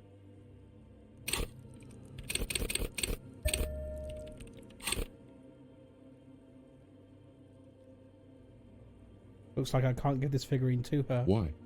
Because she's a stained glass window. That does seem to be a problem. Maybe you meant something else? Like what? Is the task still on? I don't know. What are we thinking of? Part of your mind has gone on to other things already. The mother of humanism towers above you, a wax painting on a cracked pane of glass. Nothing has changed in her expression. Let's go. A jigsaw of broken shards falls into place in front of you, a ghostly reconstruction of the stained glass window. Before it was shattered, there was an older woman beneath the younger one, and a text, a light motif below them both. People need to start saying nifty more. What shattered this mosaic? Unknown. A motor carriage? A gunshot? Someone falling into it? Or maybe just hooligans looking for something to break. This is how they got in, breaking the window. How dare you? Who is this older woman? It's Dolores Day, isn't it? Oh, no, the her. scutcheon on her throne says, Oh. Irene the Navigator. She is depicted as an older woman wearing thick-rimmed eyeglasses, holding a golden Reichsapfel in one hand and a scepter in the other. This is the queen her innocence day advised. Above, she herself is whole. Hooligans. He never pronounces H's, this narrator. Small figures of wise men, common men, worshippers walk up the stairs to stand at her feet. Secret servicemen, Theriers, stand in a row guarding her. It must have taken years to produce this work in all its dizzying detail. The motto, what does it say? Below both women, in luminous black letters, Après la vie, mort. Après la mort, la vie de nouveau. And then along the left side, Après le monde, la gré. Après le gré, le monde de nouveau. After life, death. After death, life again. After the world, the pale. After the pale, the world again. This is the great leitmotif of humanism, a summary of the effect of the discovery of this isola, the Insulindian, on human thinking, a tremendous sea change akin to finding life after death. Lieutenant, this used to say afterlife, death, after... Death, life again. After the world, the pale. After the pale, the world again. He knows about it. This exaltation is common in Dolorian sacralism. In the early years, it was even incorporated as the RCM slogan. No more, however. What's the RCM motto now? Justice, union, prudence, and force.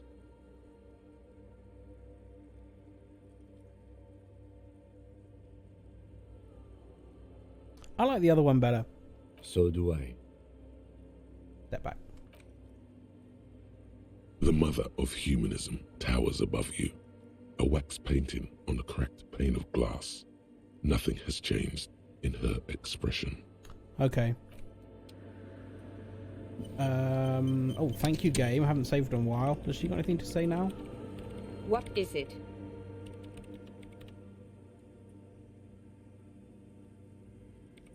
Are you the lead programmer of Wirral Untethered by any chance? Yes.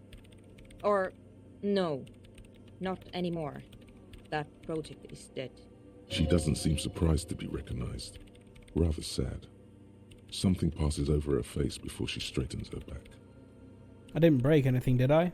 No, you just printed out my personal log and wasted some paper. Sorry, but who are you? Who are you? What are you doing here? I am Soona Luukkanen-Kilde, the former lead programmer of Fortress Accident and RSA radios.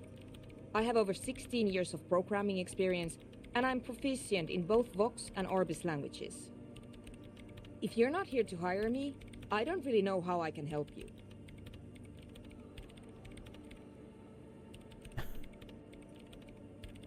What are you doing in an abandoned church?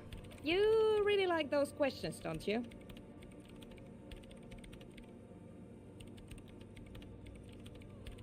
I'm a police officer. It's my job to ask questions. I'm conducting scientific research here. You can't throw me out. I'm not trying to throw you out. Although we do kind of want to start a nightclub in here. What research? I'm looking for the location of a 2mm hole in the world.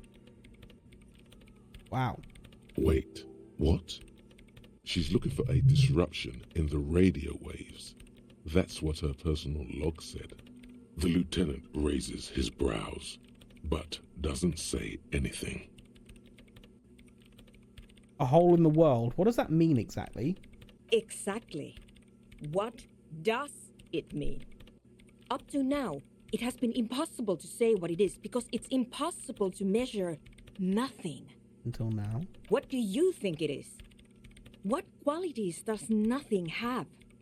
How do you measure something that does not exist? She's suddenly absorbed in the conversation, waiting for my answer. That's a little above your pay grade at the moment.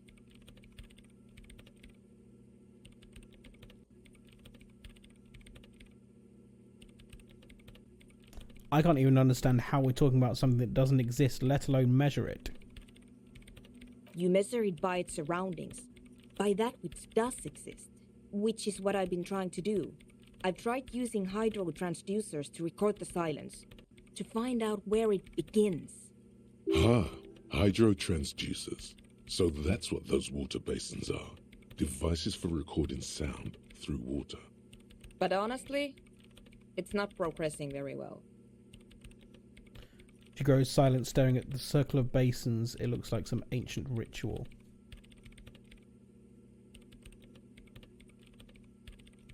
Is the hole connected to the data loss in your journal? Yes, that's what led me here. But I suspect it might be something a bit more complicated than that. You said the research isn't going well. Why not? Because it's just trial and error, trying to locate the swallow, the exact point in space. And I don't have a... You know what?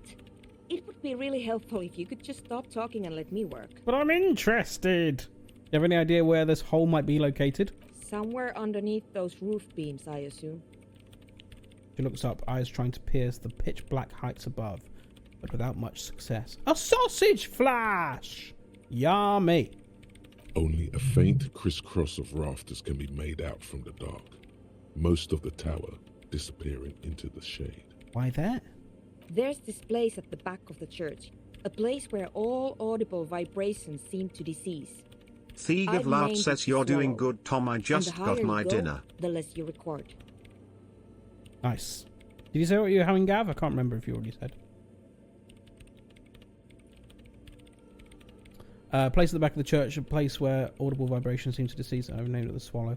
Higher you go, the less you record. The Pillar of Silence? Yeah. Are you sure it's not just an architectural quirk? Maybe, but it's oddly close to the physical coordinates of the data loss that led me to this place. This is where the Crab Man lives. I know. Don't you think the Crab Man might be somehow responsible here? No, I don't. That's all I wanted to know about the scary 2mm hole in the world. For now. Great. Thanks.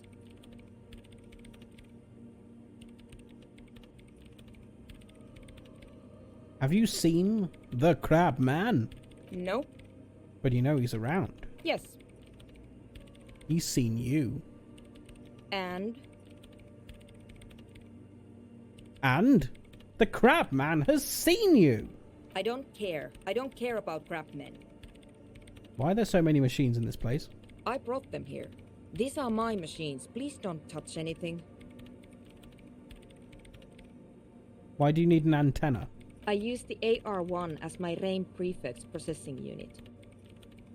RAIN Prefect, that's your radio computer, right? Mm-hmm. And the antenna, that's its processing unit? Yes. You really don't know anything about radio computers, do you? I know a little. All right. Well, All radio computers perform operations up on air. So in order to gain more processing power, you need to invest in a good antenna. Is this cloud computing? What's on air? On the front, the unified front of radio waves, licensed and controlled by Lintel in the East Insulindic region. It's all around us. That's what on air means. Like love. Really? And the AR1, is it a good antenna? I guess it is. So far I've been quite satisfied with it. Martinez is an unstable region with bad coverage, and the operation has been surprisingly stable. But it's not the cheapest one on the market, so I wouldn't recommend it for your regular red tape operations. Fraser 1000 is a foolproof line for civilians. Anyway, you should do some research before you decide to buy anything. Ask around, compare the prices. There are many milieus dedicated to that sort of thing. I mean, we have the answer about the water bowls already. And the radio computer. Right, I'll try not to touch anything. Next question. Great. How do you feel about anodic dance music? What? I hate it. I bet she hasn't even heard it.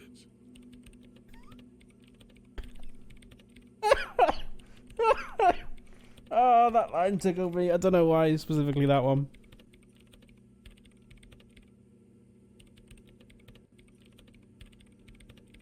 What are you, 40? It's the future of dance music. Maybe I'd have to be on drugs to get it, but to a sober mind it just sounds like uninspired rug whipping. No idea what it has to do with either dancing or music. Right, but how do you feel about a club for anodic dance music?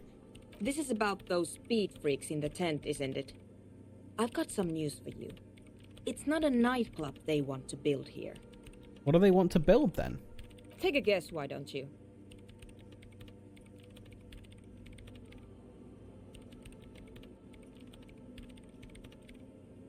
A youth centre would be nice. I can't believe they got you so easily. Go have another talk with those up-and-coming entrepreneurs, will you? Thanks. Oh, really? Good luck. I'm not coming in there. Okay. Right, I'll leave you to work in peace now. We'll go and talk to the Ravers again. I mean, a nightclub with a section where there is no sound, there's like a pillar of silence, would be fucking cool.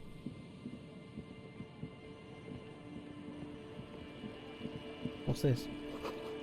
A school of fish huddled around a fence post, then scatter in the dark. Before you, a drawbridge. It can be low from the other side. Okay, that's not helpful. I'll lower that now.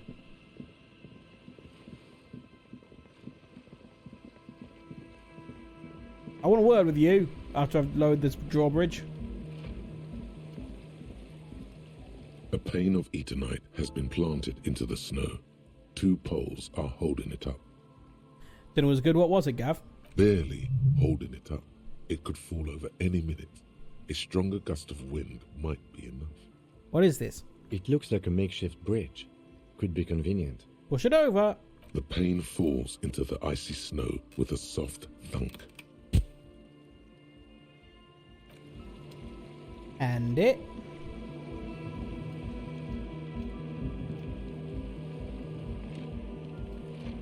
Egg fried rice with chicken. Yum. Hi again. So, how are things going? About the church, I checked it out. And? What happened? I talked to the crab man. Oh, man! Who is he? What did you think?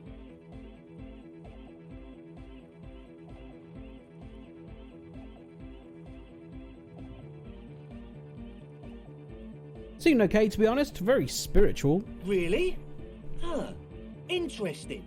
What's he doing in the church? There's something sinister going on under the building's roof. I think he's getting high or something. What do you mean?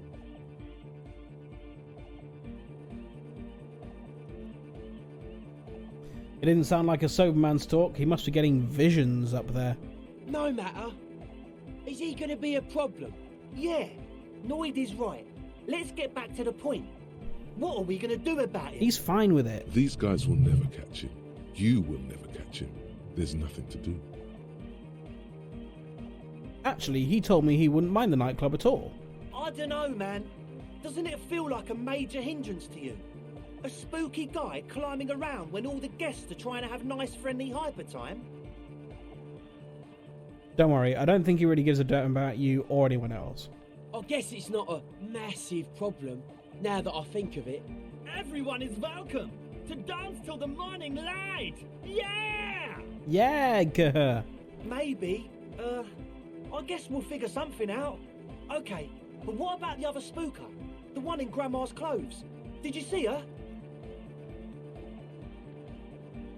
I was using the mainframe when Suna, the former lead programmer of Fortress Accident, appeared. A programmer? That's odd.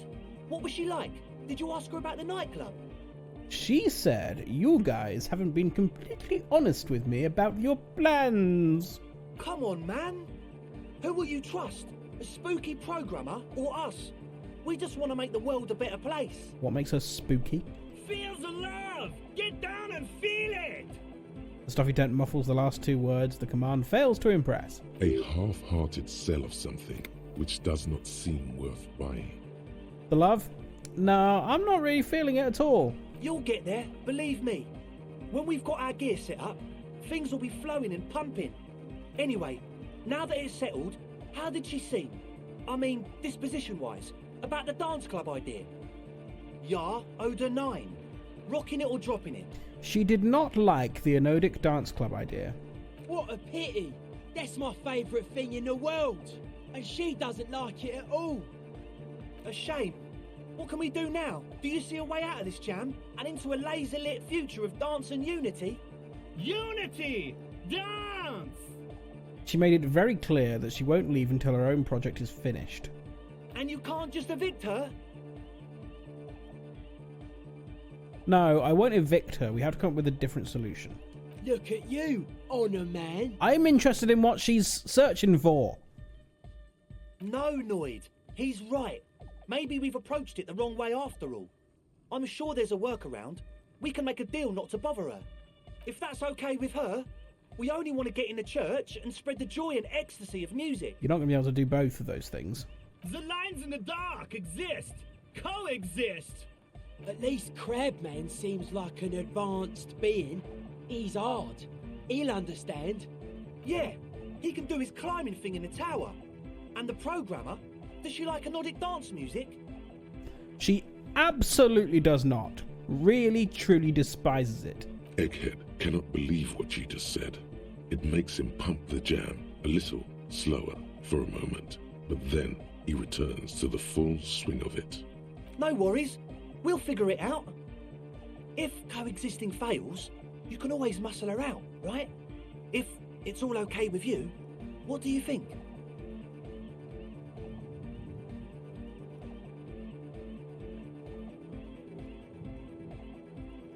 I refuse to throw her out, but I can try convincing her.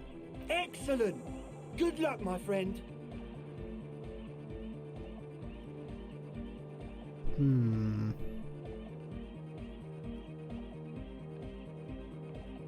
Logic. That's it for now. Goodbye, officer. So what is it that...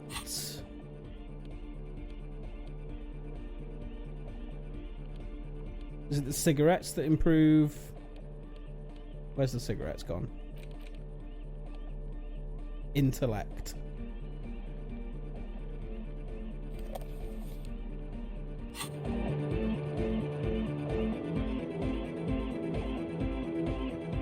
Did I equip them? Yeah.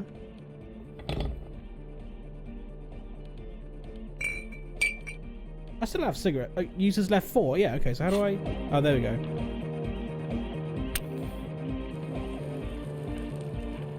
Intellect raised. Damaged health. Heal that back up. Hi again. So, how are things going? 58%. Maybe everything isn't quite as I've been told. Take a moment to analyze. Okay. Oh, come on. So the Speed Freaks want to start a club for dance music. That much checks out. Youths like music. You feel as though you might have liked music more when you were young, too. But you digress. What's the gist of it? The gist of it is, they want to turn the church into a club, but a suspicious element has overtaken the building. It's very important to understand what the gist of things is. Always consult the gist before making up your mind. This is going well. Plus, and it has to be considered, you can't invent the future of dance music in this smelly old tent. Imagine if you had the church. That settles it. Analysis complete. Their story checks out. All in all, you really can't tell what that mean programmer grandma was talking about. Okay, we need more points of Goodbye, logic. officer. Goodbye. Have one more go at the puzzle. True, hard, full car. Nothing. Hard car. But is it? I mean, really? Yeah. This young man adds a capital G before the H in his That's what I was saying. Args. This produces a guttural Gotwaldian accent and makes him sound more animal, more in it. Or maybe it's not Gotwaldian. Maybe it's Oranese. Probably an homage to Oranje, where Arno van Eyck is from, judging by his name. Could you be listening to an Arno van Eyck creation right now? So this is the famous Van Eyck I'm hearing? You know about him? He moves his mouth, but sound doesn't come out. His eyes are the sizes of saucers. Looks like you've rendered him speechless. You know Van Eyck? Yeah, I'm a major egghead. Wow. The skinny wraith looks at you with some disbelief. So am I. So am I. He begins to shake his head so everyone would understand. Oh, is that why they call you Egghead? Because... Egghead. Egghead to the mega. The K became the G. The boy became the man. The Advent? The K became the G, the boy became the man. Was that not... Oh. We're close. True, hard, full, car. Say nothing. Car. Say nothing. Hard car to the mega. Say nothing. Internally coherent. Say nothing. All car. All right. Say He nothing. furrows his brow as his very large head traces the sublime invisible movement of the music in the very real air of the stuffy tent. Hard car. Ah! No, but seriously, I'm a little worried it isn't. The question is, what is the question? That would be good if you... That would have been good if you had asked a question, but I didn't. Now it's just idiotic if I had asked a question. But there was a question? Later. We'll try again later.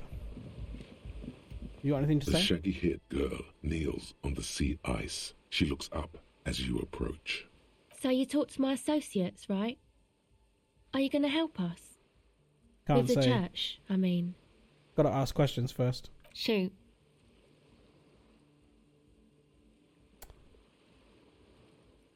Empathy is very low. The white check, I can retry it.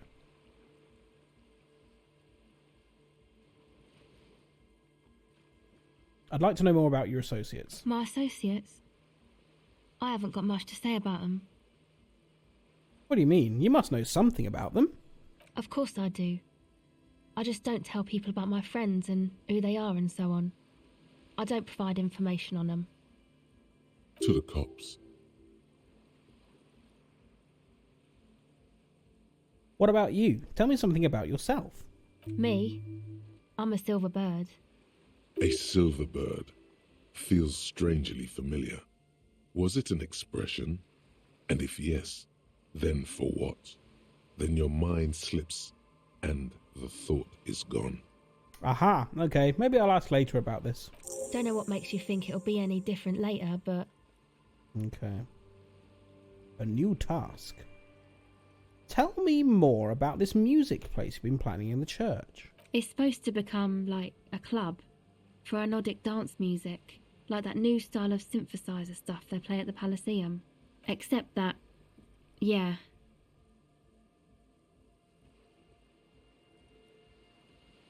What is anodic dance music? You know, anodic, cathodic, music that's made with electronic instruments. Oh, I see.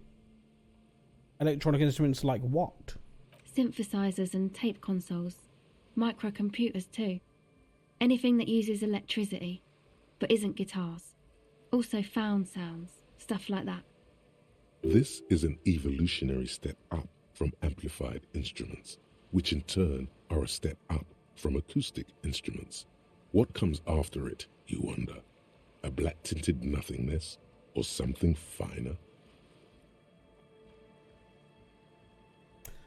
Enough about the church then, I had another question. Go ahead. 17%! Almost 1 in 5! The device is cold to the touch. An angular Omicron logo adorns the yellow plastic cover. Underneath you see a reel of tape rolling. You put the device back on the ice. Very well. That's it for now. Okay, what have we got to do then? Offer figurines to Dolores Day. Was there another place we could have done that? Convince Suna to cooperate with the Ravers or evict her. Wonder if there's... wonder if she's got anything more to say now.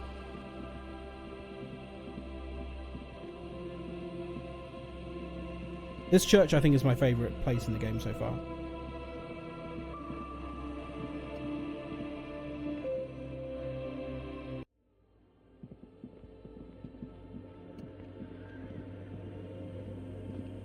Yes, what is it?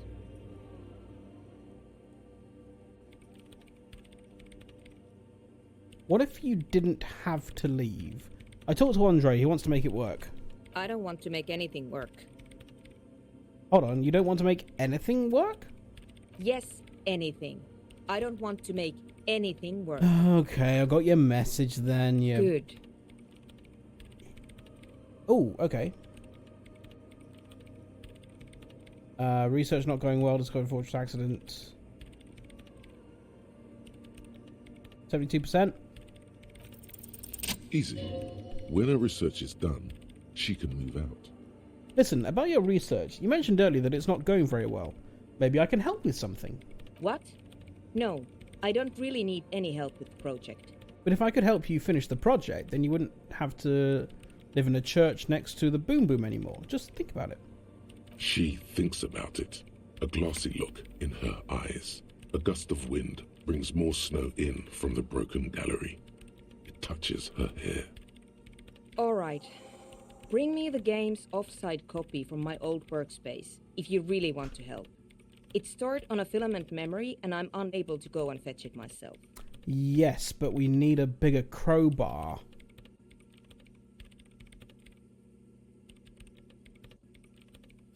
What is an off-site copy and why do you need it? It's a backup. It's a backup of my former employer's project, the radio game we were working on. It's stored on a filament memory, just like the one inside this radio computer. Mm-hmm. She's making it extra simple for you. The backup itself is destroyed now, but I'm hoping to use what's left of it to pinpoint the exact location of the anomaly. You just have to go to my old workspace and get the filament. Hold on. If it's called an off-site copy, then why is it still on-site? If it's called an off-site copy, then why is it still on-site? Oh God, not this again. It is not on-site. It is in the basement. Perfectly safe and not connected to the front at all. That's not off-site. Basement? Sounds like it's technically still on-site. That's what I would say. And no, taking it outside the building wouldn't have protected it from the data loss. There's nothing wrong with keeping the backup in the basement. What happened was a freak accident that has nothing to do with how the backup was stored. We clear? He's not happy. By your old workspace, do you mean the studio of Fort Accident in that office building on Plaza? Yeah, that's the one. You can get in through the bookshop. You just have to do some explaining to the bookstore lady. We've already broken the door down. I've already been in there.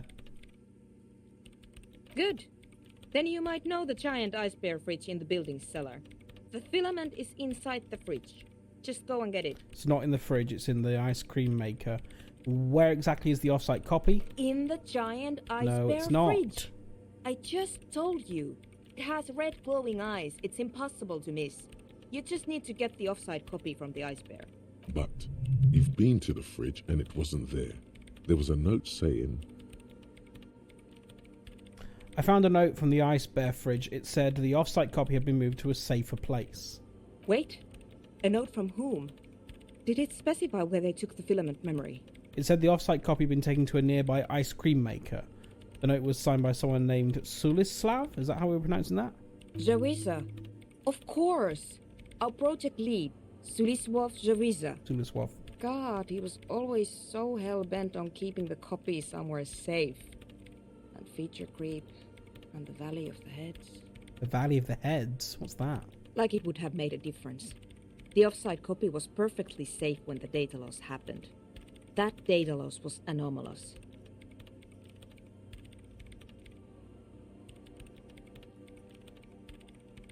And the heads. I won't even get into the heads. Millions of them. Go find that copy from that ice cream maker, will you? Thanks. I need a bigger crowbar. Valley of 1,000 Heads. You like the sound of that. I found the ice cream maker, but couldn't get it open. It's completely frozen. This is getting ridiculous. Can't you just defrost it? Or, I don't know. I don't know about the ice cream maker. Just figure something out. Why can't you get it yourself? The bookstore lady hates me. Says I'm part of the curse. Whatever that means. Why does she think you're part of the curse? Because she's from Martinez, and people from Martinez have never ever seen a radio computer. She thinks it emits elemental evil. It is creepy.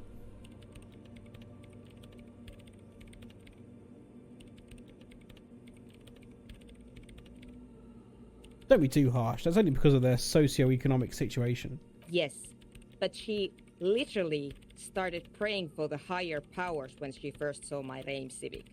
I'm not making this up. The lieutenant coughs like he's amused. Once I came in one morning, only to find that my terminal was full of those strange trinkets and amulets. Wards. It looked like some Semenine magic. Okay. Okay, I'll go and look for the off-site copy. Thanks. Oh, great!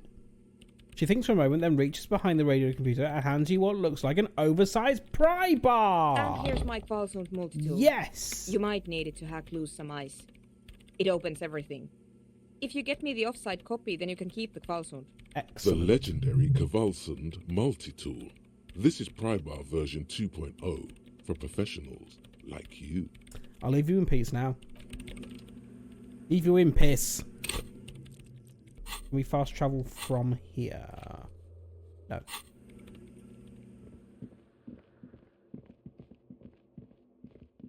Quite picky about where you can fast travel from. I don't quite understand why, because there's not like any in-game explanation about how you're fast traveling.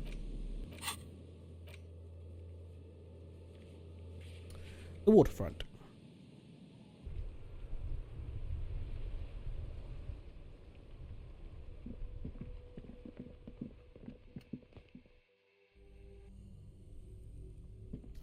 Do I need my torch? I can see. I need to probably equip my This pry bar. orange machine is dead still. It has a hand. Equip the pry bar. Oh wow, that is a pry bar. Pry bar +2, if you will. This orange machine is dead still. It has a hand-cranked ice cream churner and an electric freezer. The ice around it slowly melting.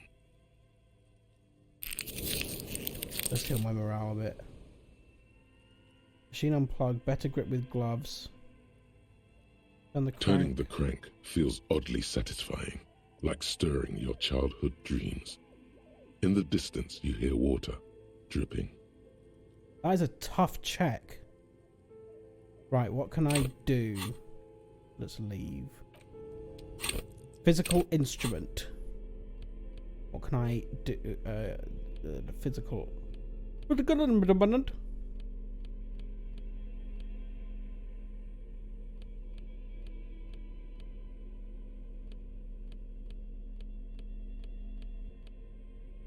The white tank top, of course. Ooh, -2 to physical instrument. Don't want that. Okay. And then the wine assists with physique. We are already holding a bottle of wine. Physique raised. Morale dropped.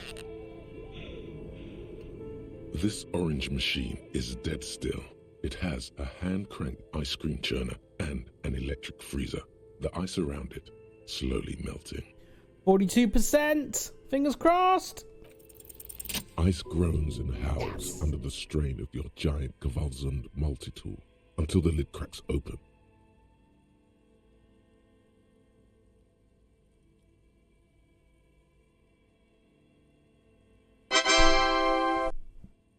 Darkness lies inside, but you can faintly make out an object, intricate and foreign, left there for a sub-zero beauty sleep, a filament memory with the words "off-site copy" written on its side. Yes. Disappointment washes over you as you stare into the almost empty ice cream maker. What? No ice cream? A scoop of ice cream would have been nice, yes. Take the filament memory. You gently lift the cube from its frosty bedding, careful not to damage it. We should take it back to Miss Lukanen Kilda as soon as possible. I agree. I'm not sure how well unused filaments tolerate room temperatures. Yes, but aren't you curious to know what's on the precious filament? There's a radio computer upstairs.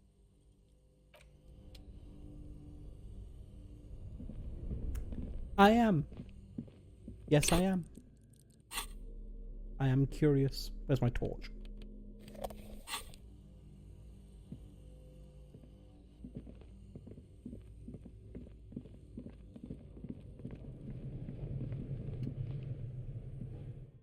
Just put it in the radio computer real quick. And then we'll take it to her. Was this the computer? Yes, it is. Tiles on the cube are still smoldering. Reproduction the schedule. Filament slides out. Insert offsite copy. Like a smooth draw, the filament slides into place. On the keyboard, the play key starts blinking. Hit it. The speaker comes to life. Static seeps through the machine's planar magnetic driver.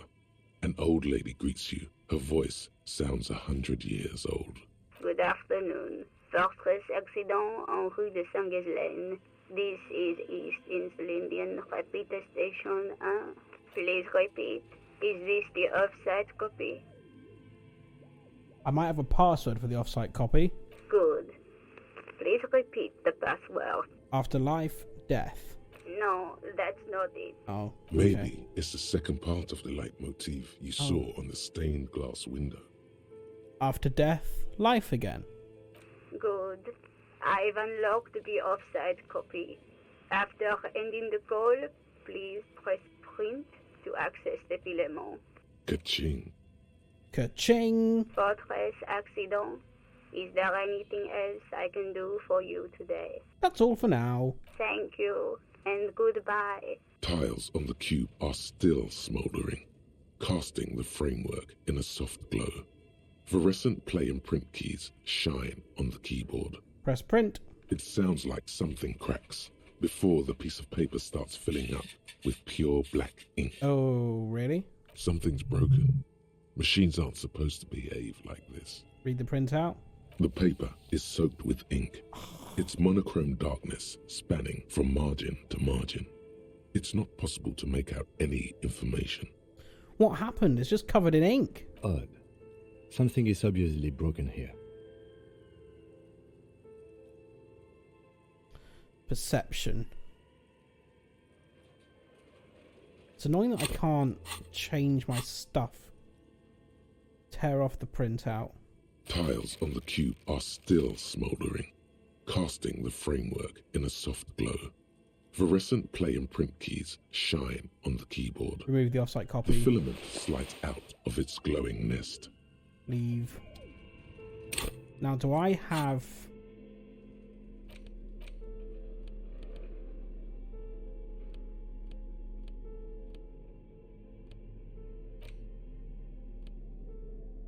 Where's the printout?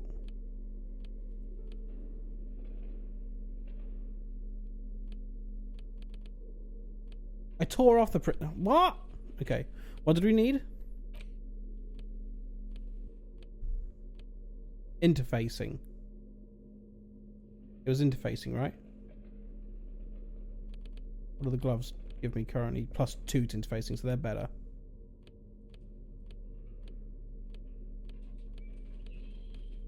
Anything else that helps with interfacing? No. Okay, so we're actually where we need to be. Tiles on the cube. Okay, fine. Insert offsite copy. Like a smooth draw. The Press filament, print. nothing happens. Oh, press play. The speaker. Yeah. Good. After 5, yeah. Ka-ching. Print. Accident. That's all. Thank you. Tiles on the cube. Print. It sounds like something cracked. Something's broken. Machines aren't supposed to behave like Read the printout. paper is soaked with ink. It's monochrome darkness spanning from margin to margin. It's not possible to make out any information. 83% is a red check. A single speck of white shines out from the shade.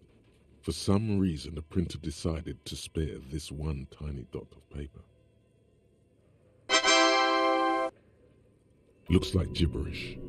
Better get running again. Oh. A single speck of white shines out from the shade. Why is that Tiles useful? on the cube are still smouldering. Remove the offsite filament copy. slides out of it. Leave. Okay. Let's get out of here. This is not the way.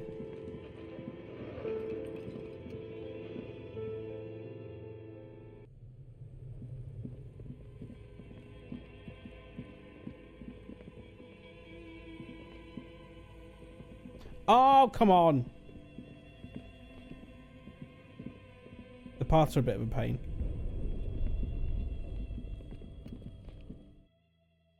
What? No ice cream? But I wanted some ice cream. Oh, wow. Look at me carrying around that pry bar.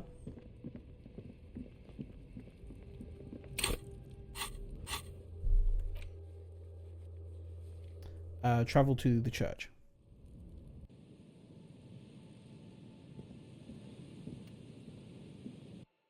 We got quite a lot done today. Feels like. Yes, what is it? About that offsite copy you asked me to bring? Yes? I bought you the filament. Thanks. Looks like it's the one. What's going to happen now? Now I'm going to print it out to see what's left of it.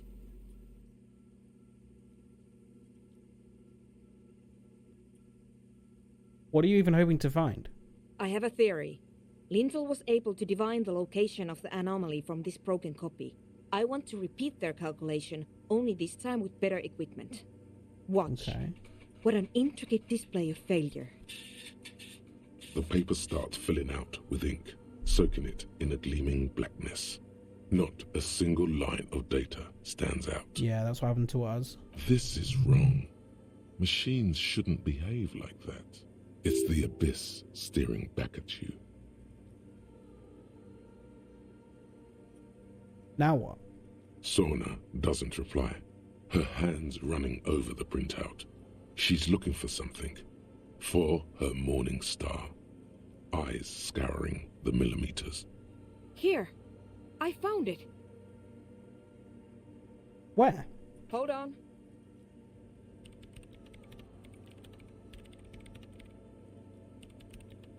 I'm going to say nothing.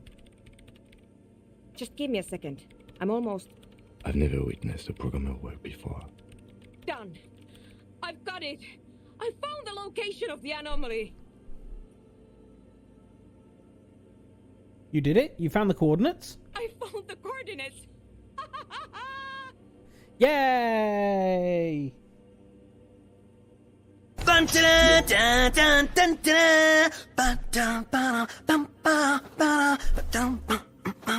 Well done, Suna. Great job. So where is it? Where is your 2mm hole in the world? There. In the swallow. Oh, I could have predicted that. Think you can help me again? Sure. I need you to go move those water bolts for me. I need to double check my calculations. You like moving things around. Moving things around is calming. Is it? Okay. Just walk over to the circle and follow my instructions. Move the third bolt 2 centimeters to the left, and the fourth bolt 5 centimeters to the right. This should do the trick. Third bowl 2 centimeters left. Fourth bowl 5 centimeters right. Remember that, please. Well done. Thank you. I mean, congratulate Suna. Third bowl 2 centimeters left. Fourth bowl 5 centimeters right. Thanks.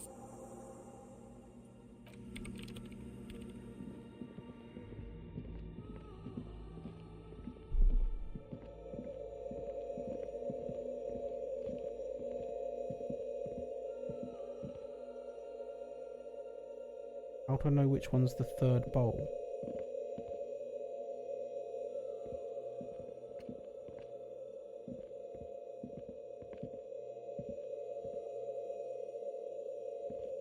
How do I know which is which?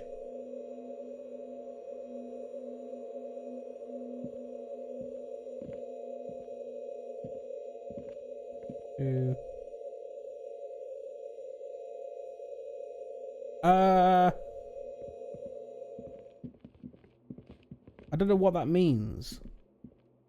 The third bowl. Third from where?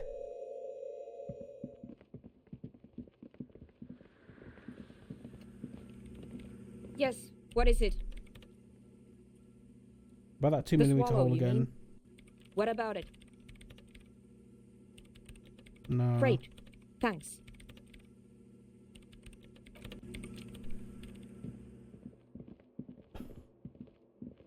Which one's the third one? They're not numbered.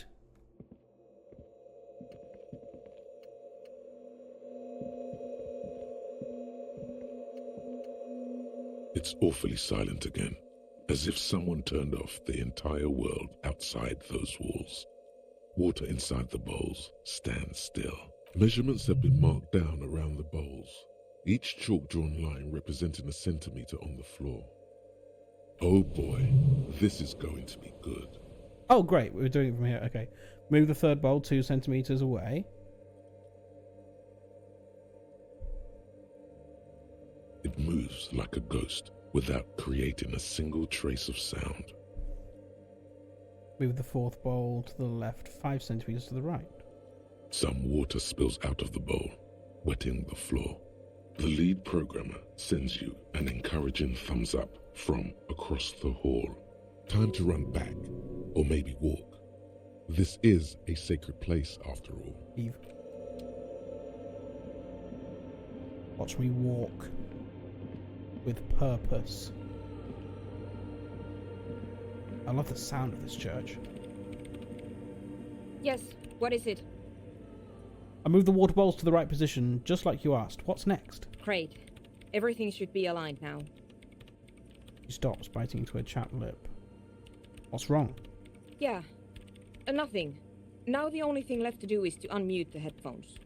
If we got the location right, we should then be able to hear whatever sound this anomaly makes. Wait, why did you have your headphones on mute in the first place? Honestly, I'm a little scared. Isn't it just going to be silence and nothing else? I don't know. That's what I'm scared of. I don't know. It could be anything. Let's find out. I mean, what sound does the nothing make? How can you even listen to something that doesn't exist? What if silence is only what surrounds it, but the swallow itself is... Is what? I don't know. I'm just scared. Maybe it's going to be something terrifying. Maybe it's going to tear the world apart. Tear the world apart! Tear the world apart! Like that evil ink that filled the printout, erasing coherence and meaning. You're overthinking this. Maybe. Maybe I'm just tired. It's scary, but we just have to face it. Yeah, you're right. Let's do it. Let's do it. She puts on her oversized headphones, ready to press unmute on the keyboard. The lieutenant takes a step back. And then, nothing. Nothing happens. As Sona Lokanen-Kilda presses unmute on her keyboard. Nothing but silence. You can hear some small animal cross the floor in the chancel. It's that quiet in the sanctuary. Can you hear it? She doesn't answer. Her eyes closed and brows knitted together in a state of deep focus, one hand cupping the headphone. Ow. Damn it. Come on, did you hear anything? No, of course not. Nothing happened. Let's move on. Despite her fear, she was hoping for something extraordinary to take place. What do you mean nothing happened? Did you find the swallow? No. No. No. My hypothesis was wrong. According to this, I should have heard something, if I got the coordinates right. Like I said, silence is only what surrounds it. But this is just another failure. Silence sounds like silence. That's all it is. You can try on the headphones. See if you can hear anything. But don't get your hopes up. I'm a superstar cop. I can This do can't anything. be it. You should have a listen. Perception. Legendary.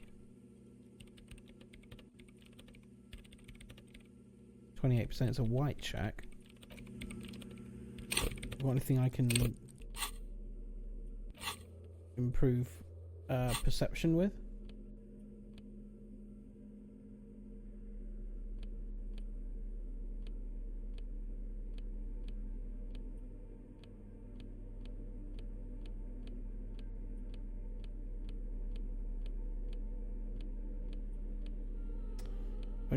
Oh, the boots.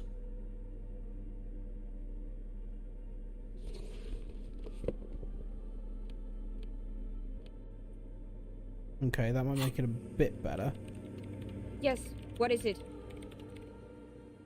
42%! 42%! All you hear is your own breathing, heavy and hoarse from all the nights spent drinking. It's the breath of an old man. Does drinking alcohol help? Not for perception, I don't think. Alcohol helps with physical stuff. And no, yeah, alcohol is physical and cigarettes help with mental. I don't think this is either of those. But there's something else. Oh? There has to be something big, something unexpected, something new, yet to be discovered. When was the last time this world had anything new to say? Well, did you hear anything? I'm not sure. There seems to be something there, but I couldn't really make it out. Yeah. No, I don't think there's anything there. The lieutenant looks down at the floor, as if to say, you're wasting time here. I want to pass that check! Maybe the speed freaks can help you with this. Go talk with Andre. You reckon? I'll leave you to work in peace now. You reckon the speed freaks can help with this?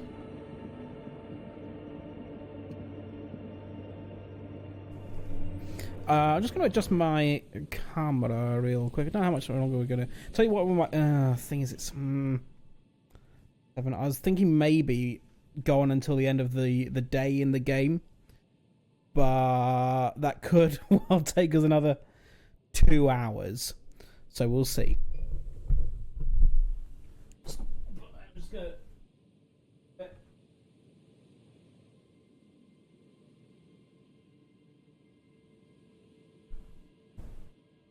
There you go. Slightly less dark. Unlike this game, which is very dark.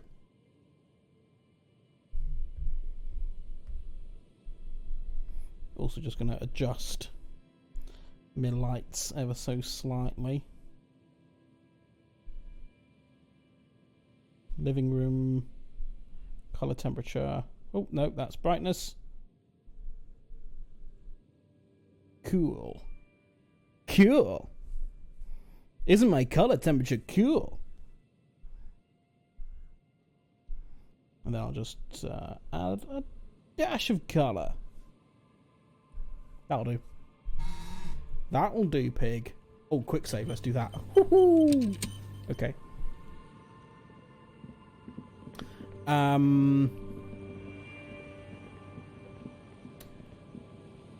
Yes, the speed freaks.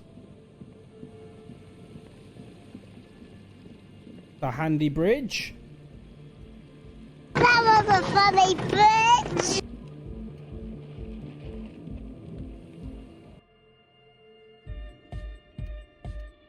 Hi again. So, how are things going?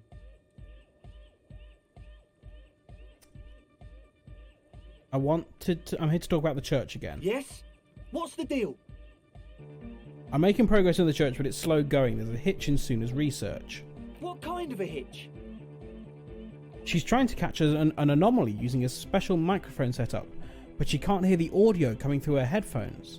An audio shortfall, you say? Guess what? We got speakers with massive low end. There's a good chance it can do it.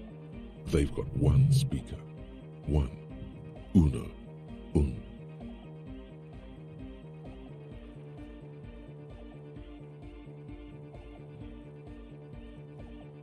I'm not really so sure it's about the lack of bass, but I'll see what Suna thinks. We've got some serious range on this baby. It'll blast her shoes off. Believe me. Okay. Goodbye, officer. Back to the church then. Have another go at him. We're close. True, hard, full car. Say nothing. Hard car. But is it really? Yeah! This young man adds a capital. Or maybe it's not got volume. Maybe it's orange. Yag! The Y to the E to the A to the A to the A to the A to the A to the G to the H to the exclamation mark. Okay. Yeah! He missed one A.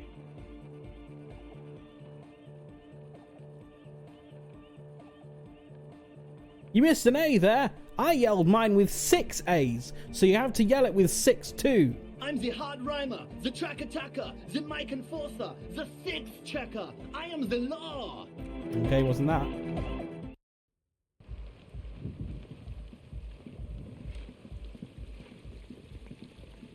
Suna, do you think a big speaker will help? One big speaker? Oh, I'm going the wrong way.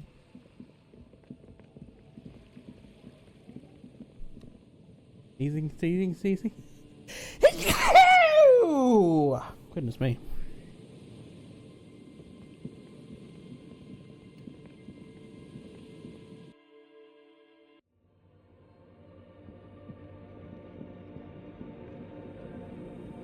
Big speaker. Yes, what is it? About that to... Oh, we get another shot of this.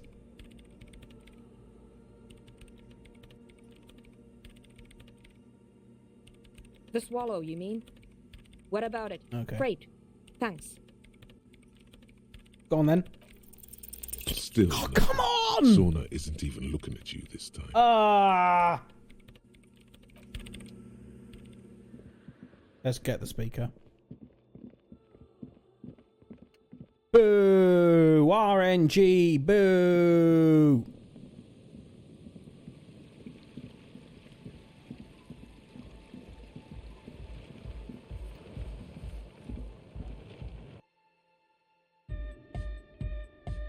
Come on. Hi again. So, Let's talk about the church yes? again. What's the deal? What kind of a hitch? An audio shortfall, you say? Yeah. They've got one speaker. I think we have found a solution. We've got some serious range on this baby. It'll blast her shoes off. Believe me. Goodbye, officer. Oh, okay. So we're not actually using the speaker? I don't understand.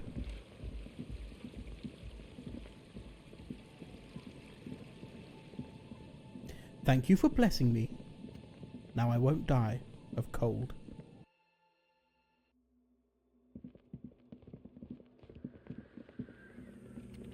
Yes, what is it? Ah, bummed. Okay. How far away from our next skill point? Quite a way. Okay, I'll leave you to work now. Fine.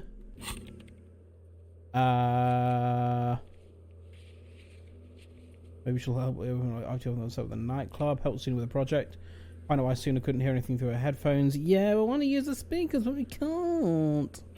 Right, where is this cryptozoologist?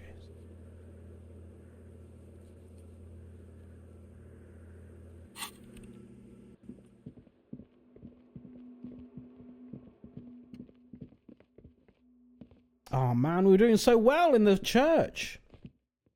That was a fun mystery. I want to know how it concludes.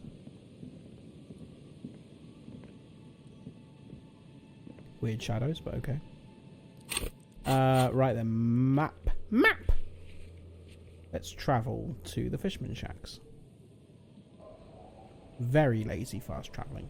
Now, where is... Oh, hello, there's stuff in here. Not been in here yet. May I say something I've remembered about a speaker? I think we may have the same thought. There was a little speaker being sold by the shoe guys.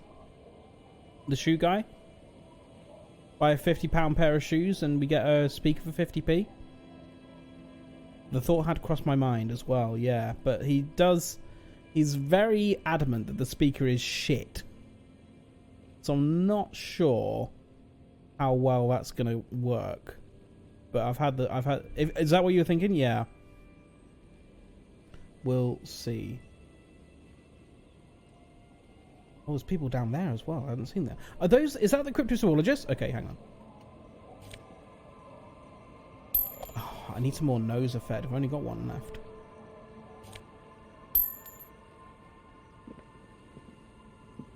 Do you reckon Joyce will give us money for shoes?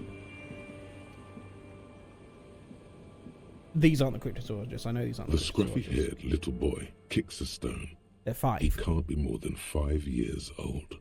The other one looks indistinguishable from him. He watches his brother kick the stone with his tongue lolling out of his mouth. You must be Lillian's twins. This one doesn't say anything, kicking the concrete with his worn-out sneaker.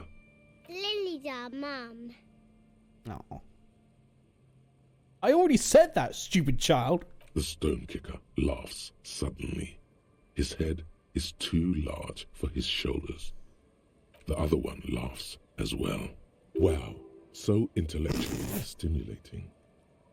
The stone kicking isn't even of very high caliber. Anyone can do that. You guys look identical. The stone kicking one becomes frantic all of a sudden, as if that's something to be scared of. The obvious fact that you just stated. He looks just like me. Yeah, I said that. The boy doesn't answer. His brother throws another rock. Both of their hair is covered in some kind of dirt. The rock kicker was just being shy, but now he's enthusiastic again. Oh. You're bad with kids. I am, yes. Don't worry, everyone is. How about we do some police work now? We're not getting anything here. Bye, kids. Take care. Cryptozoologists. Yes, rocks. Good to see you, friend. Do I have deals set up for you, buddy boy? I don't think he's a cryptozoologist. Does he actually know you? Or is he just shopkeep friendly? What are you talking about? So what do you want? I got smokes. They're cheap. Very cheap. I got Pilsner. Great deal. You won't get a better deal on that piss. Spirits I can let go for 300 real. I also have speed. And by speed, I mean amphetamine. Cool, thank you for the clarification. £300 for a bottle of spirits? Why does the bottle cost £300? See, friend, it's real valuable. Worth every real, if you catch my drift. Got it from a bit of a business venture.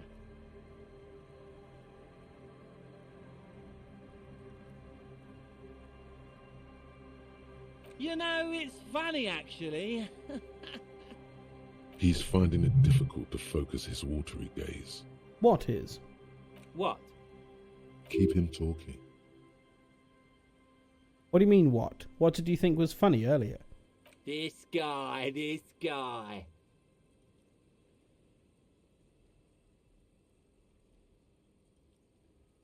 Where did you get the bottle of spirits from?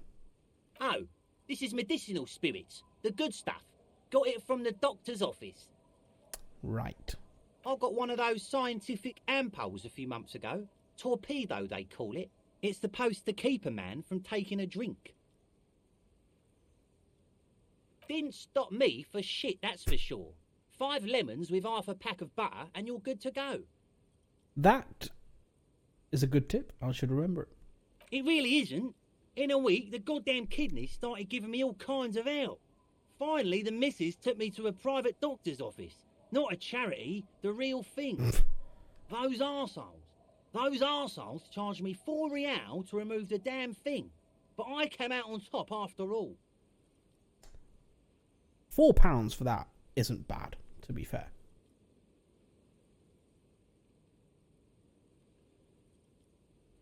£4 to remove a kidney? Is that what they did? Did they remove a kidney for £4?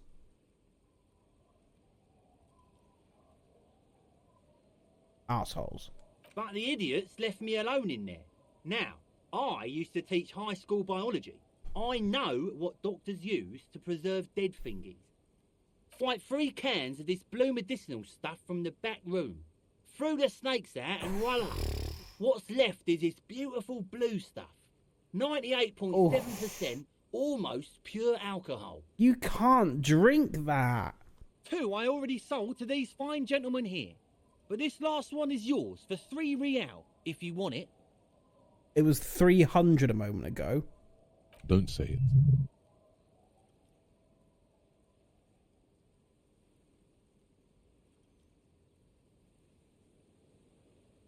I think it will prove useful. Yeah, can I smell it first? Yeah, be careful. It's extremely flammable. One spark and the entire city of Revachol is wiped off the map. Feels like someone set a mustard field ablaze right inside your nose, then drenched it in tear gas. Your nose is a singular source of pain, but at the same time you don't remember the last time you felt so alive. In all fairness, that might be attributed to the retrograde amnesia. So, what's the deal, friend? Want the spirits or not? I think it will prove useful, yes, if it's of £3 and not 300. £3 and it's yours, friend. The deal of a lifetime. Well done.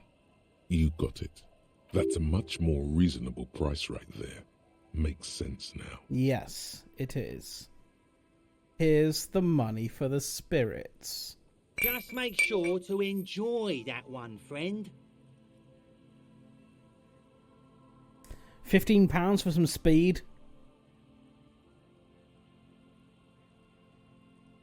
Improves motorics and psyche.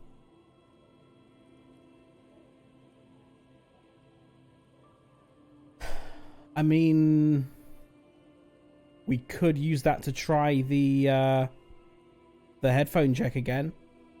If it improves motorics.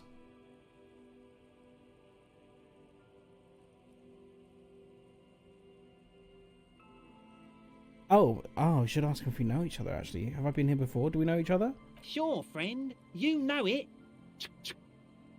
Uh-oh.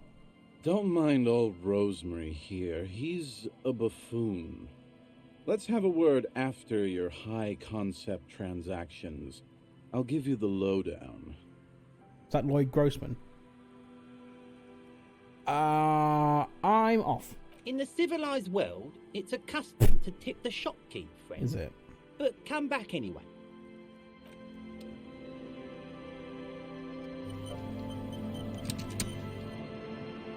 Don't call Abigail. The noxious odor emanating from the drunken man is strong and familiar. Don't you call her? Yeah! Don't call Abigail! Who is Abigail? Abigail. Don't you fucking call Abigail. Wow. You're not going to get anything out of this guy. He's too drunk. Never thought you'd see such a thing in your life. But this guy's a little too drunk.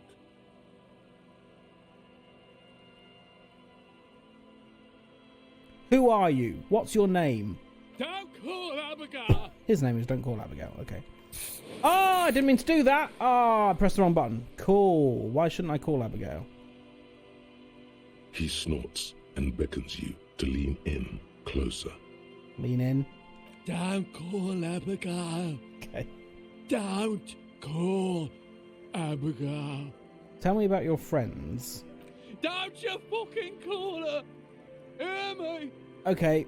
Abigail. Walk away. Don't call Abigail. Don't forget, guys. Don't call Abigail. The legend. He's back. Oh, wait. And firstly, We've already spoken to him. What about this guy, then? Hey, Tequila! Idiot Doom Spiral. Good to see you. How's business? How's the whole reality situation treating you? Take his hand. So what's happening? Wait, Tequila? Yeah, Tequila Sunset. How are the, high-concept, reality-based adventures proceeding? He says it like it's obviously your name. Like you call someone Billy Brunel or leader of the 4th Street gang.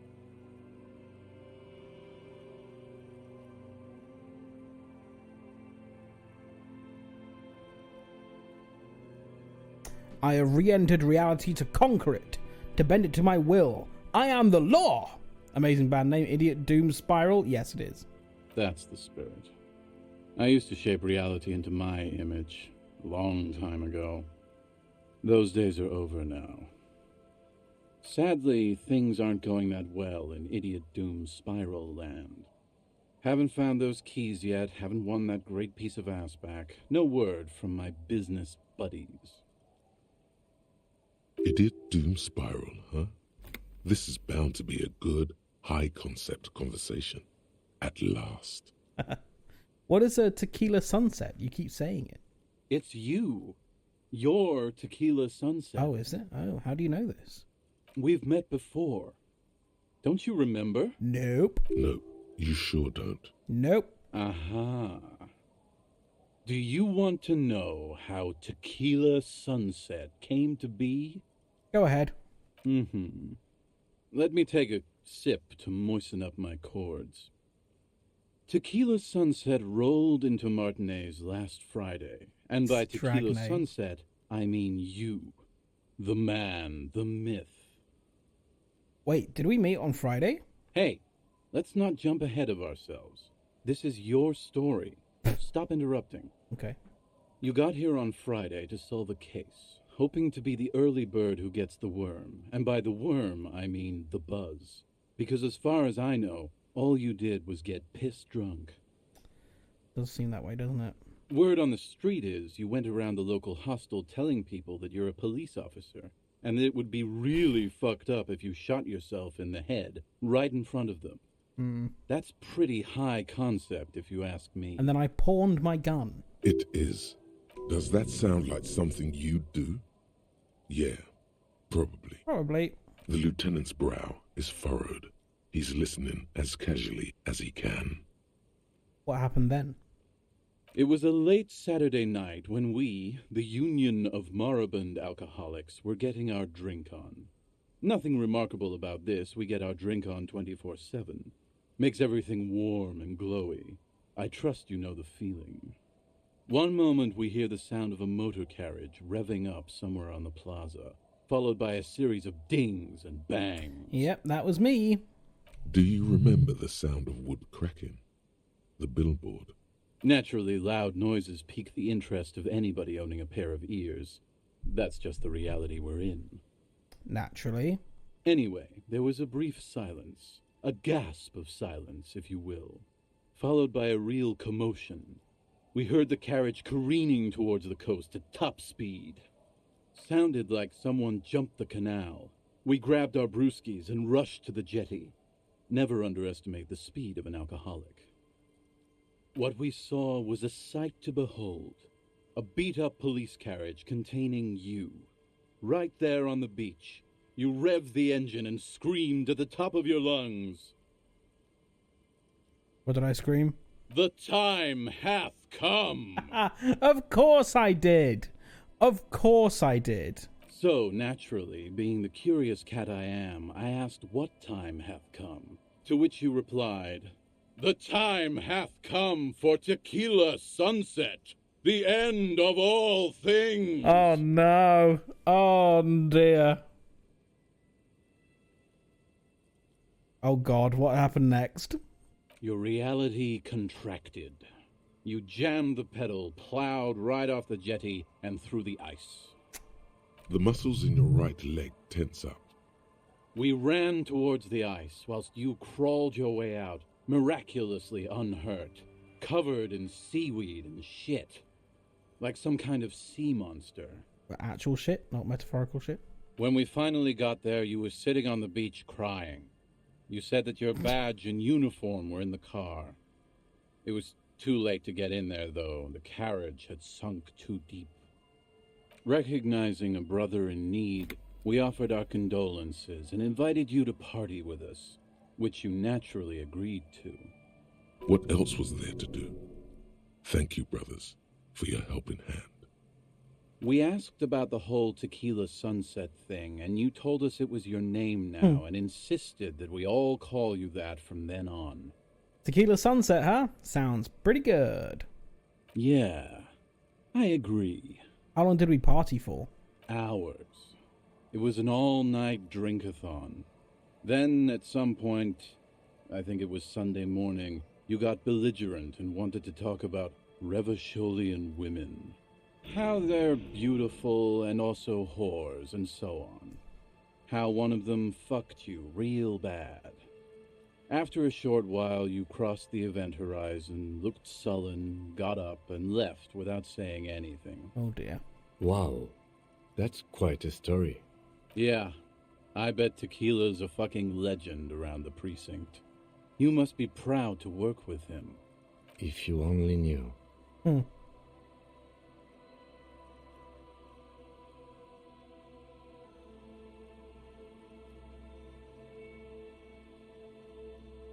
Did I tell you anything specific about this person that fucked me?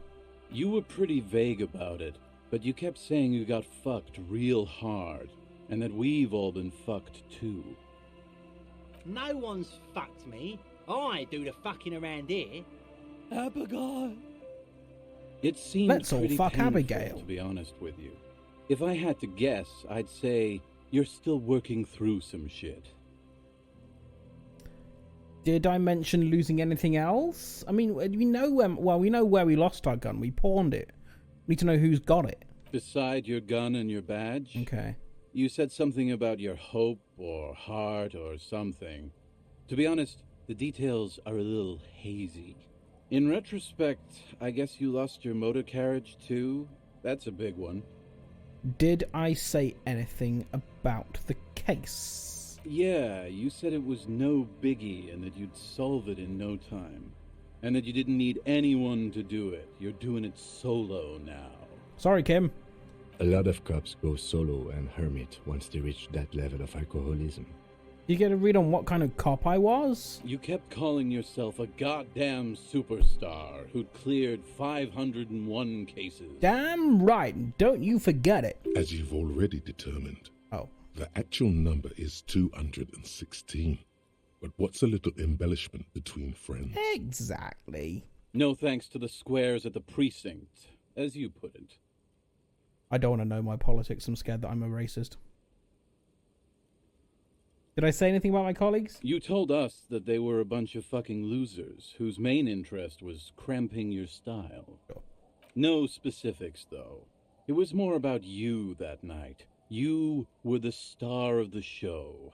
I don't need to hear any more. I don't need you anymore. It's a hard thing for a man to confront his past. That's why I avoid mine at all costs.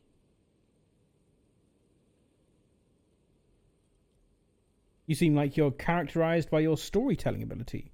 Want to tell me another one sometime? Whoop-de-doo. So now I'm a fucking storyteller. Right. Why not? Better than a beach bum. Okay, sure. Yeah, go on then. Yes! Want to tell me how you became Idiot Doom Spiral? It depends, really. Are you willing to help me out? With what? The gleam in his eyes and the slouch in his posture is so incredibly familiar.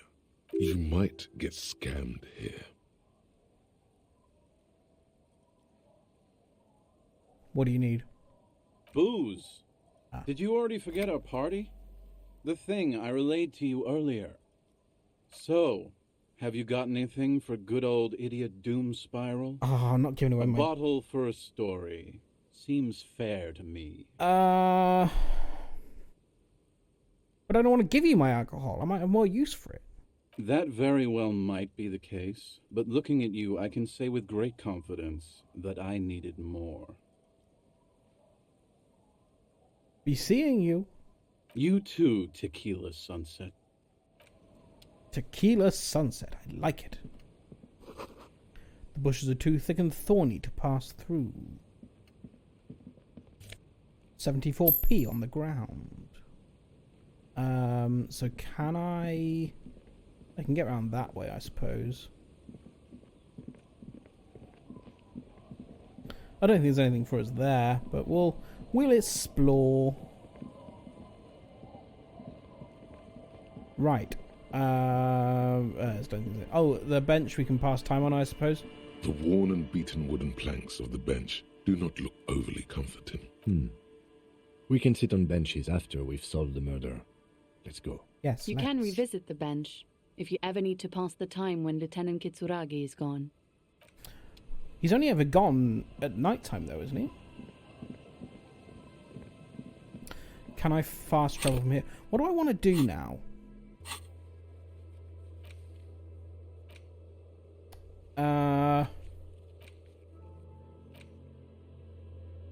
Hello, Bread Dough Yeast.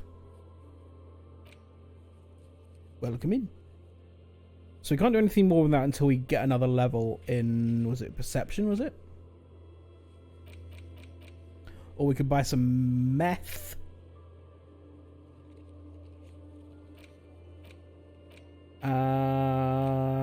Talk to Titus.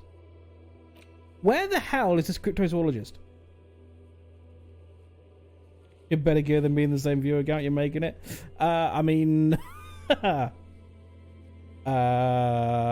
sure, let's go with that. Yeah, this is a tough game to stream. This is a tough game to stream. Bread Dough Yeast says ooh oi oi oi oi oi ah. I agree.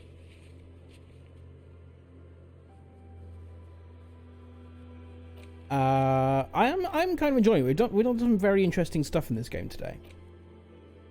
Bread Dough Yeast says why is there no limit? There really should be. No limit to what? Oh, on the text-to-speech? Bread Dough Yeast says I mean come on. I don't usually have the text-to-speech on at this time. The text-to-speech is usually for when I'm playing Tetris. So that I can hear people chatting while I'm playing the game and I can't look at chat. But I left it on, so enjoy, I suppose, for today at least.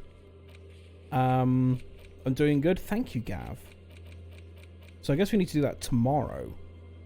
Even though it's like cool back in the day yesterday. We need to find a sad song. There was something I wanted to do, wasn't there? Up in... Where the hell is this cryptozoologist? This is the fishing village. Bread Dough Yeast says ooh I forgot the words you gimme them shivers bread shishan. Are you gonna... Oh, that's how I get in there. Where is this cryptozoologist? Bread Dough Yeast says oh don't worry I will enjoy it for the like 2 uses I have left. Bread Dough Yeast says sad song punk. Sad song. We want to do karaoke, but it has to be to a sad song. We're going to do sadioke. Can I not get down that way?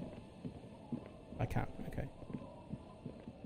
This was where we crashed our car. Thegavlart says I know where he is. You know where the cryptozoologist is? I'll have a walk around a little bit more, and then if I would like to know, I will call on you for assistance. It said he was in the fishing village.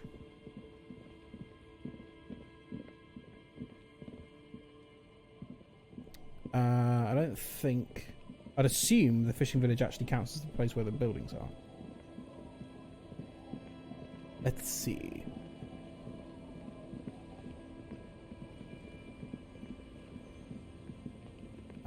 We've been in there.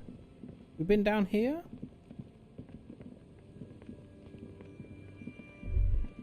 Oh, hello. A little black swallow circles above you. You hear it chirrup. Oh, is this new? How do I get up there?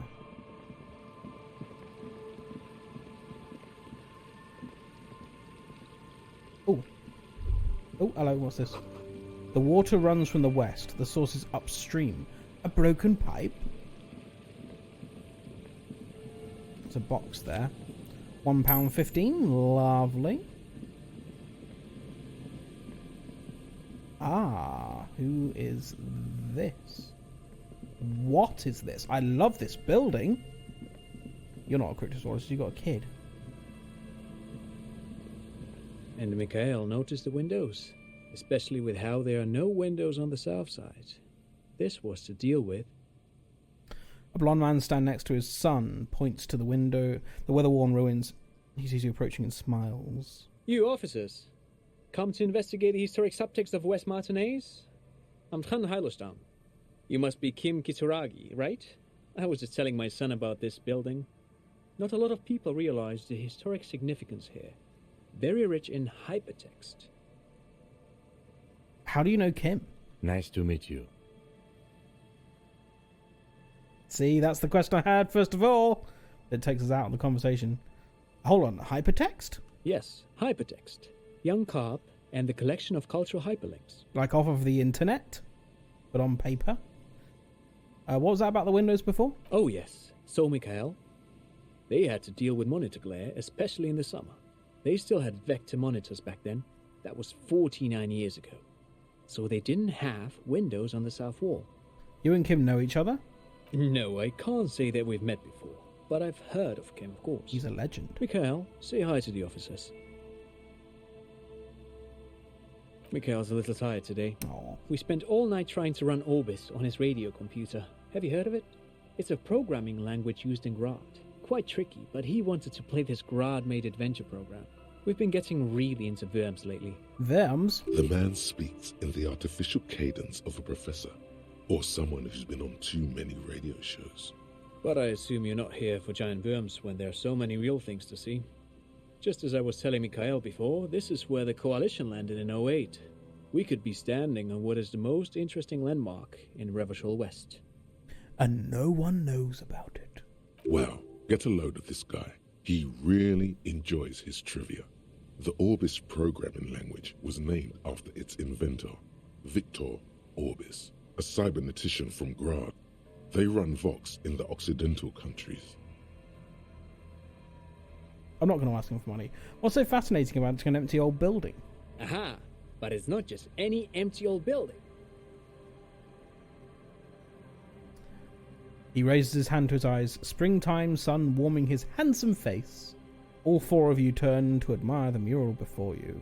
What not a lot of people know is, this used to be the R&D department of Felt Electrical. And Felt, which now sells ink cartridges mostly, was once a top dog in the turn-of-the-century cybernetics boom. I look at the building looming over me. It looks old and weathered, with seagulls picking apart its stone and metal carcass.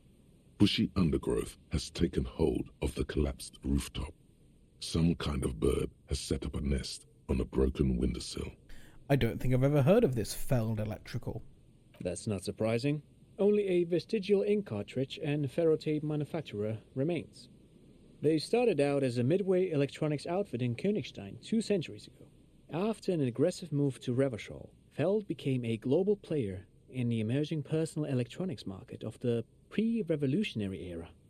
Still, Tricentennial was beating them in business machines. But Feld had an ace up their sleeve, or should I say they were developing an ace up their sleeve. I'm mixing my metaphors here. What was that ace? It was here in Martinez, possibly in this very building, that they developed prototypes for a tape computer. A tape computer? Mm-hmm. An elegant folding mechanism of rollers and ferrotape ribbons, portable enough to be a take-it-home solution, revolutionizing business machines, possibly even bring them to the average consumer, which is a feat of engineering even today's giants, Rehm, ICN and ZAM, haven't achieved yet. He assumes something like a combat stance. Bredo Yeast says, and no points left, I better make this one count. Hope you like chapters 1 through 7 of the book of Genesis. In the beginning God created heaven and earth. 2 And the earth was void and empty, and darkness was upon the face of the deep, and the Spirit of God moved over the waters. 3 And God said, Be light made. Why didn't that and show up in light chat? Was made.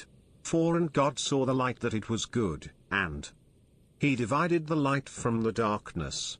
5 And he called the light day, and the darkness night, and there was evening A. Is the message too long for chat? Oh, there it goes. Let's wait for it. Why didn't it show up in chat? That was weird. Anyway, thank you for Genesis. Indeed. What? The revolution! Unfortunately, their moonshot project never made it to the market. Feld's move to Revachol backfired. The revolutionary government liquefied their assets and expropriated those very advanced prototypes, possibly from this very building, or one of the adjacent ruins. All of this was built by Feld, even the boardwalk. Wild Pines built Martinez proper as a resort for their middle management. Feld built this side of town for R&D.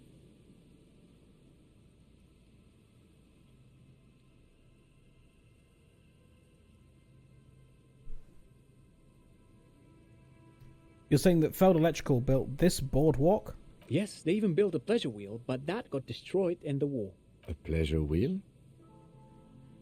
A pleasure wheel. Bredo Yeast says there was way more than that, but in the time IT sent I got 20 points. There you go, use them wisely. You know, you could save up for a sausage flash. That's exciting, isn't it? Or you can just keep on using text-to-speech. Yes, to lure in their star engineers. This part of Martinez was nothing but reeds before it fell. Bredo Yeast says, would you like to hear about our Lord and Savior Jesus Christ? It was supposed to become a global center for innovation in cybernetics. But history had other plans.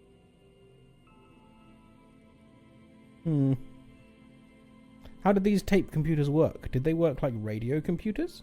Actually, no one knows. No one even knows what a computer made entirely of tape would look like. Entirely of tape? They were very elegant, exquisite, alien-looking turn-of-the-century hardware. Buckle up. There it is. 10 years ago, I did a little freelancing, I guess you could say. I was a special consultant for an exhibition at the Wompty Dumpty Dum Center in Vredevoort. The Wompty Dumpty Dum Center, I love it. And we had lengthy discussions with Paul Ockerman, who was head curator at the time. This was before the twins Keith and Guy Juice joined the team. Trying to... Wait, did he just say Wumpty Dumpty Dum Center? Indeed he did. He did it. He said Wumpty Dumpty Dum Center, like it's the most natural thing in the world. That's exactly the thought I had. What's the Wumpty Dumpty Dum Center? What the hell is a Wumpty Dumpty Dum Center? And who the hell are Keith and Guy Juiced? Okay, the Wumpty Dumpty Dum Center? Paul Ockerman? Keith and Guy Juiced? What are you talking about? The Wumpty Dumpty Dum Center for Contemporary Art. The exhibition itself drew on Lagerman's notion of memory, and so there were some parallels. That's why the head curator, Paul Ockerman, chose to... Come on, there's no place called the Wumpty Dumpty Dum Center of Arts. Actually, I think there is. No, it's too much. He's joking. In fact, I'm not.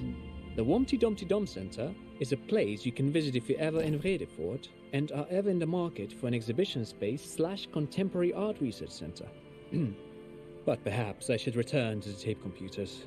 As I was saying, the device itself was very elegant, fragile even. One could write directly on the tape using a special chemical solution.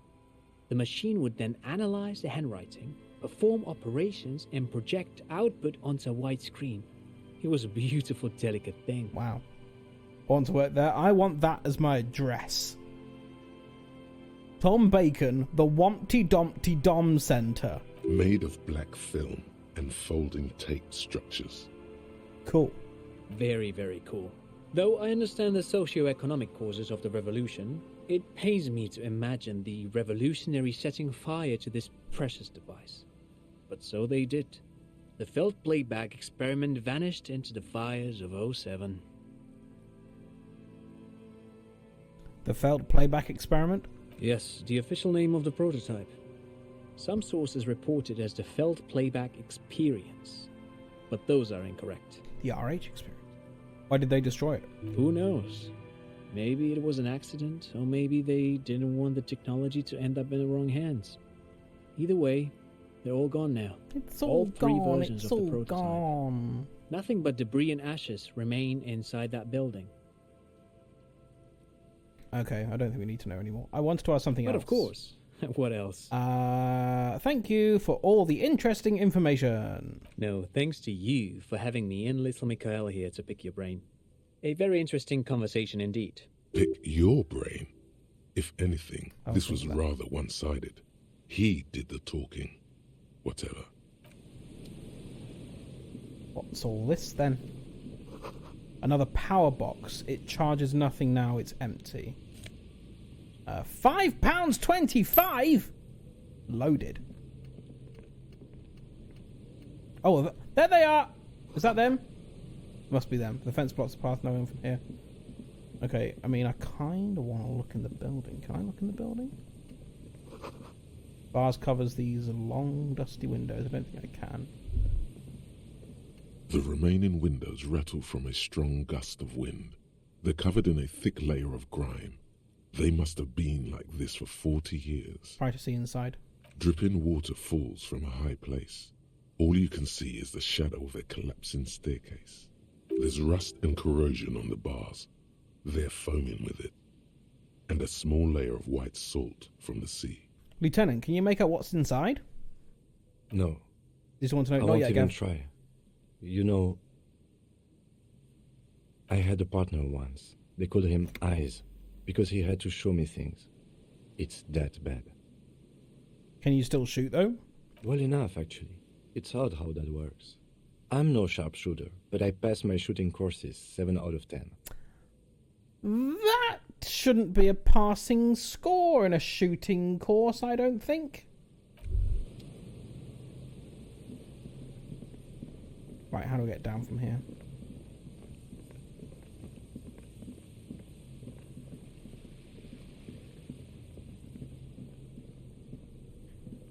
Come on. Are these them?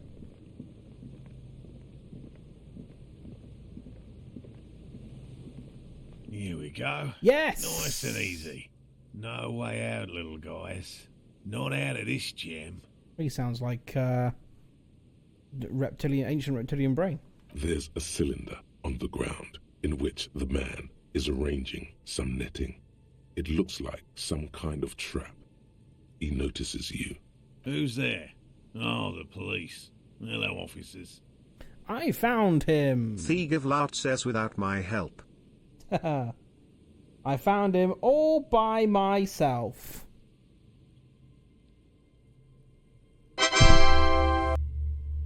Sorry, I just knocked you. In celebration. His self-conscious enthusiasm renders his movements ungainly. He looks like your understanding of a scientist. Is that the police? Why are the police here? He's been gone for ages. Don't worry, Gary. I'll handle it. You must be Morel, the cryptozoologist. To what do I owe the pleasure? That's sarcasm.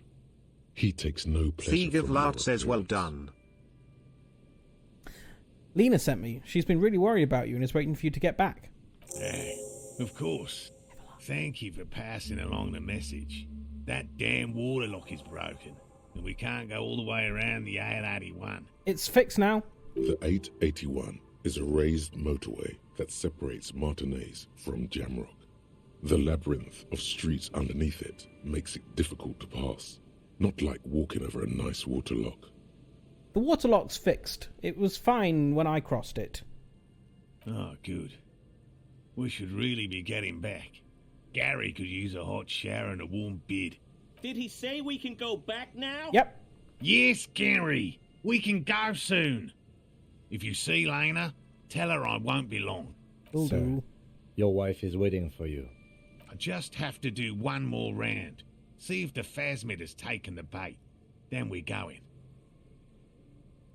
His hands are large and weather-worn, but also used to delicate, precise work. Tell me more about these traps. Well, they may not look impressive, but Lena designed them quite cleverly, so I'm sure they'll do the trick.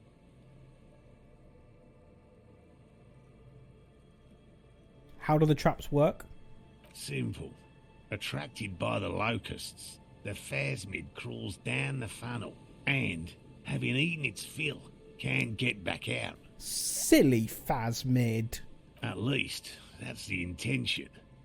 The net isn't a perfect solution, but we didn't want to use anything that might damage the specimen's delicate exoskeleton.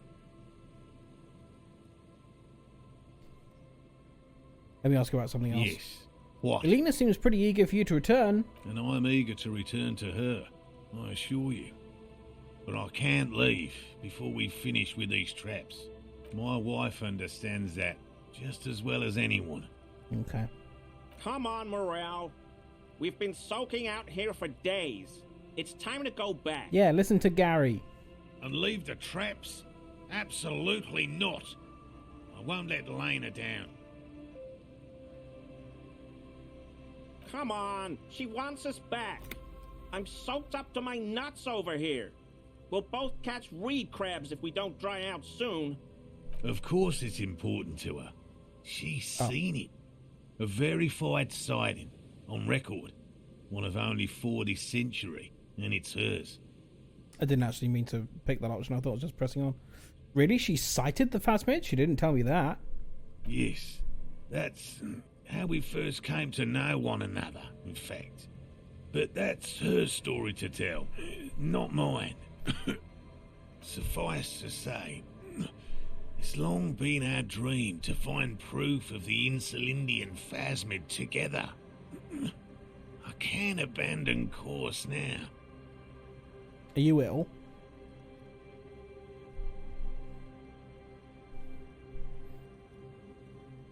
Maybe you could come back to the whirling, warm up, come back and get these traps later. No. The traps need to be monitored on a regular schedule. What would we do if the phasmid were to starve while we were sipping tea at the hostel? He's dead set It's on not this. real. I could go for some trap setting. Ooh, are we going to do that? What if we check the traps for you? I didn't expect you to take such an interest in our work here, officer. Chaos is my method. I'm its scion. Well, be that as it may, I'd really appreciate the help. What do I do if there's a phasmid in one of these traps? Bring it to me at once. Just make sure the trap is closed tight. He's not comfortable with the possibility that you claim the find, but he's lying about this even to himself. What if I encounter the phasmid in the wild? That's highly unlikely, officer. But in the event you do, I'll spray you with a pheromone mixture I developed. Thanks, I guess? It's made of musk and research chemicals. The pheromone Research should attract chemicals. the insect to you, or at least prevent it from bolting at the sight of you. It's quite potent. Will last you about a week. Lay it on me. Wise choice. I hope you're not buying this. He dispenses it without letting you touch the canister, so it would be precious like holy water. Yeah. It is precious. A single dose cost me 50 real to Really? develop. Not that I expect you to understand self-financing one's own research. What are these traps? Oh, where are these traps? There are 4 in total. One is to the south, on this little peninsula, by the boathouses there. It's very near. Another we set in Land's End, to the northeast. Oh, I thought It's they were behind just a small in this sand area. dune there, on your way to the old radio tower, after the church. Oh, we're going to let him down. The third is set near the canal. Oh, no, where you they're crossed everywhere. By a concrete slab. A big thicket of reeds going up the slope. And among them... I thought we just had to keep an eye on this area every now and then. You should check at least one of those before returning to this one, since I just said it. This one's more of a technicality, but still, better safe and stupid than sorry. That seems like a lot. Do we really have time for this extracurricular venture? What? Aren't you having fun? Even relative to examining a week-old corpse, I'm not sure mucking about in the reeds qualifies as fun. But have it your way, detective. I'm ready. Let's get to it. Right. Which means you two can pack up and go back to the boiling. Finally, someone's talking sense. Thank you for your help. Gary and I will start breaking down camp. If you have any more questions, now's the time to ask. We'll be gone once you get to it. If it's more cryptid-related business you want to discuss, you'll have time for that later too. But what if the information is vital? On the hunt. Tell me about the phasmid you're looking for. Well, first of all, it's damn difficult to find, which is why we've been knee-deep in the reeds laying traps for it. How big is it? I'm expecting it to be quite giant. One known species of phasmid, called the Megaphasmodea zoensis, is about the size of a grown man's forearm. So, What makes it so difficult to find? good question. Being a phasmid of the order Phantasmodea, a ghost insect, it disguises itself as plant matter. In this case, the reeds. Awful lot of reeds around, aren't there?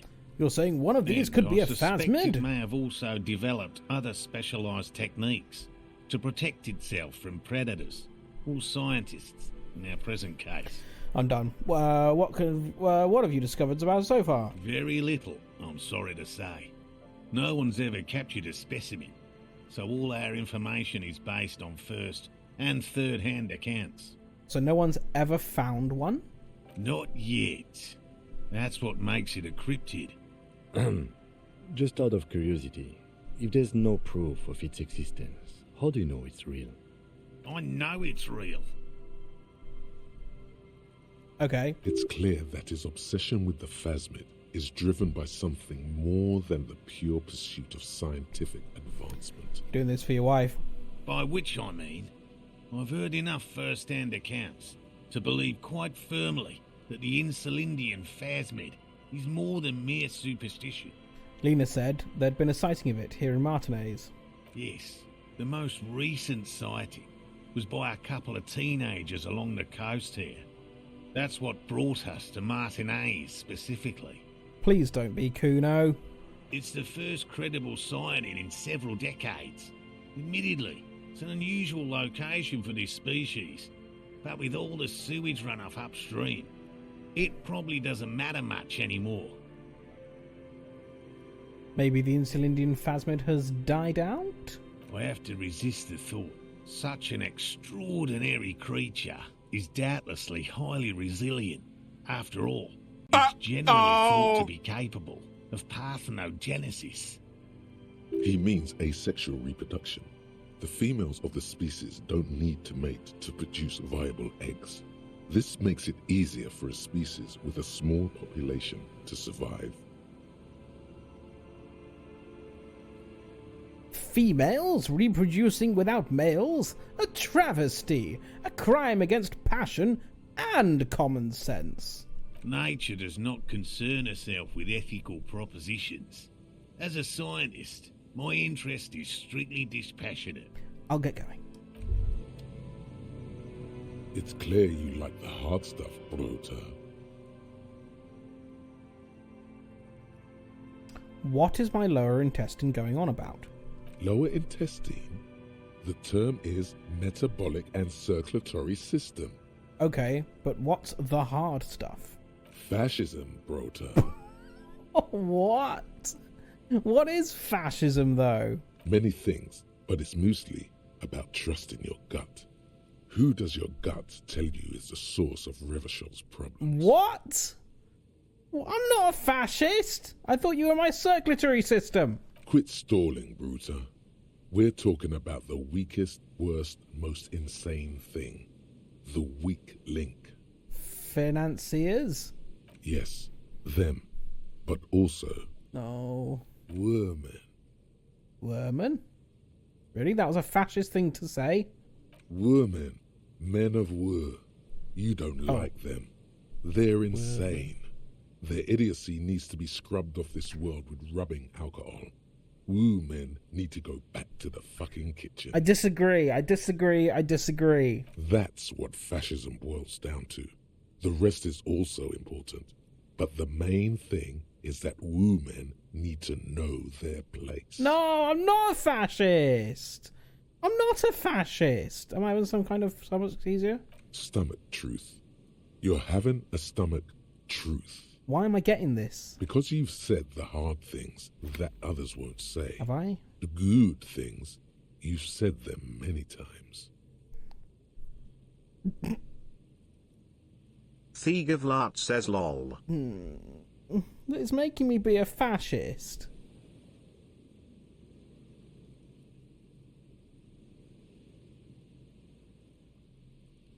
Okay, stomach. I've made up my mind about fascism. You're going to keep your vooz, right? Keep your vooz, Brota. Absolutely not. I'm not going to be played by an upset stomach. There's a slow, painful growl somewhere in your intestines, knocking on your alcohol-engorged liver. It is one of betrayal and disappointment. No, fascist stomach. No. Down, fascist stomach. Tiny cages, carefully constructed.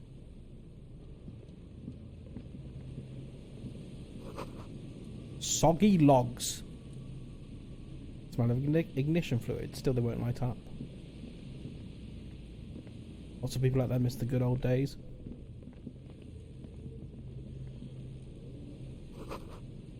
Heavy military blockades riddled with bullet holes crumbling. Just feed beer. Drink beer and forget fascism. A boy bobs in the water. The number on it says 11. Right, where was this trap I need to examine?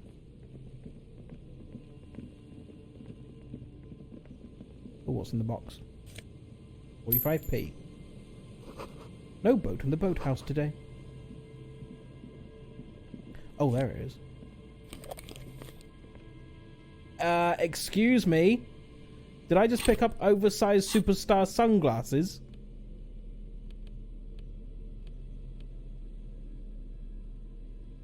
Is your own stardom too dazzling for your eyes?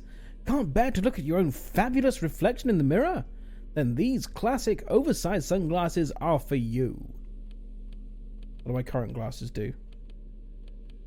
+1 to empathy, -1 to logic. +1 to savoir-faire, -1 to visual calculus. Why is he holding his torch like that? I want to see his face. Fine. Right. Oh, hello. You having a thought, are you? Have a thought. Think. Think! This section of the coast hasn't been used in decades. Good thought. There's a trap in the reeds at your feet. Looks like the same one you saw Morel set before. Same mesh, same wiring. Look around. Behind you, the ruins of a residential building loom over the reeds. They whisper amongst themselves, confidentially. Snowflakes cling to their shivering stems. Reach for the trap. Locusts are crawling around in the trap, confused but uneaten.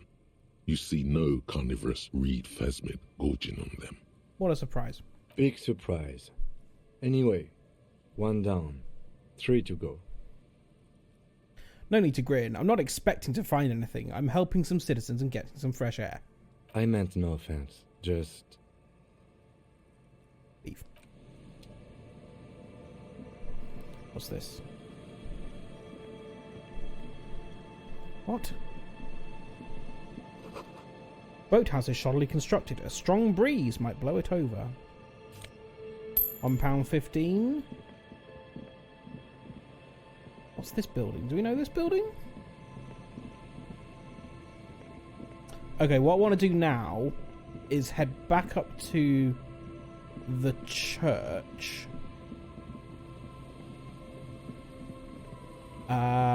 And put another point into whatever it is that we need on the point in to try again. I'd say Noland Van Sank, an unsuccessful model. This is not the way. Where are we going? Oh wait, this is... I know what this is. This is the pier where we found the body. Is that the church there?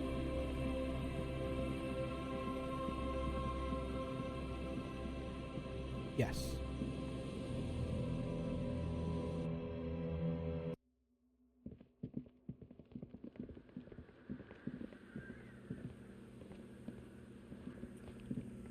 Yes, what is it? What do I need? Perception.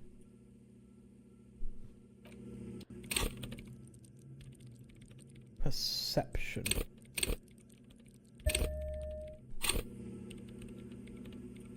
Yes, what is it? Come on, this has got to be the one. 72%. Let's go! Everything disappears. You are draped in silence like a drowning man staring into his puny little headspace. And then the pressure changes. What does it mean? It feels like flying on an aerostatic, or when your ears pop, or like a subtle difference in the atmosphere, a weather change hanging in the air. What if the sound you're looking for is too low for you to hear it? Sooner, what if we just need a better sound system? A better sound system? Alright, but where would we get one? Suddenly, a rhythmic beat permeates the walls, causing a small patch of decorative stucco to crumble onto the wooden floor. They should really allocate some renovation funds to this place. No. What they really should do is shut down the disco men for disturbing neighborhood peace. Yes, but they could help with the speakers. You mean the speed freaks? Of course. The speed freaks. They have a fantastic sound system. And you think they would help me? They would if you wouldn't mind them moving in with you. I guess I could live through a week or two of peaceful coexistence. Great, I'll go talk to them then. Sure. Let me know how it goes. Thanks, okay. Officer. Let's go get this speaker. It was just about the bass. All about that bass. No treble. A prayer book has been left open. Excerpts from the Pericarnassian Litany of Love.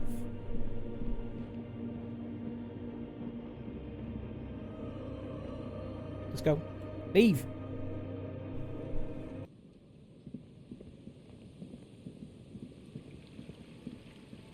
Oh yeah, the bridge. Right then, speed freaks. Let's get your sound system.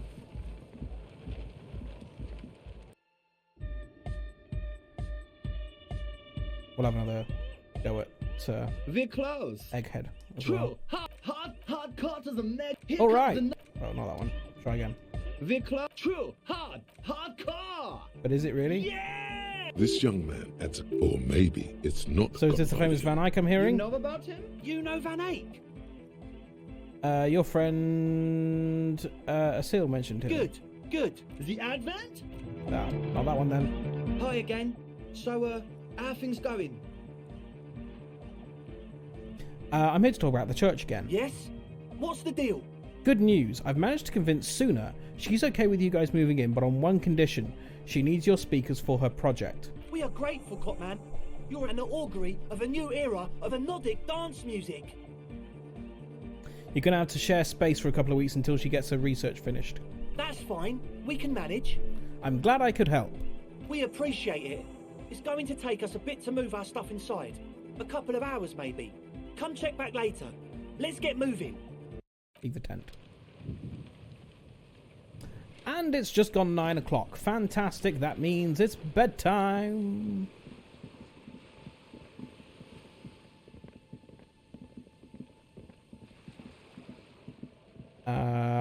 So it's going to take a couple of hours, they said.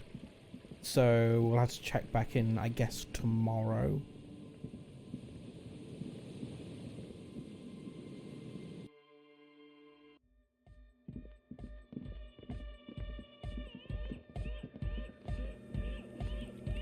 Yes, what is it? How's the project going? I see that your neighbours have moved in, but all I hear is Nordic dance music. What? What did you say? I said, how's the project going? I can't hear you. The music is too loud. The project! How is it going? Oh, the project! It's not going well. Why? There's that guy. I need him to plug a 3.5 cable into the auxiliary input so that I can route the audio signal through the mixer into the speakers. Why don't you just ask him? He doesn't listen to me. Oh. He only ever seems to care about hardcore and Yekukata. A place to be, apparently. Okay. Thanks. Maybe you can get through his magic rhymes. Jazz hands. Let me know how it goes. Okay, so we actually do need to solve that puzzle then before we can continue with that particular problem. Okay, never mind. I'll leave you to work in peace now, and I'm going to bed.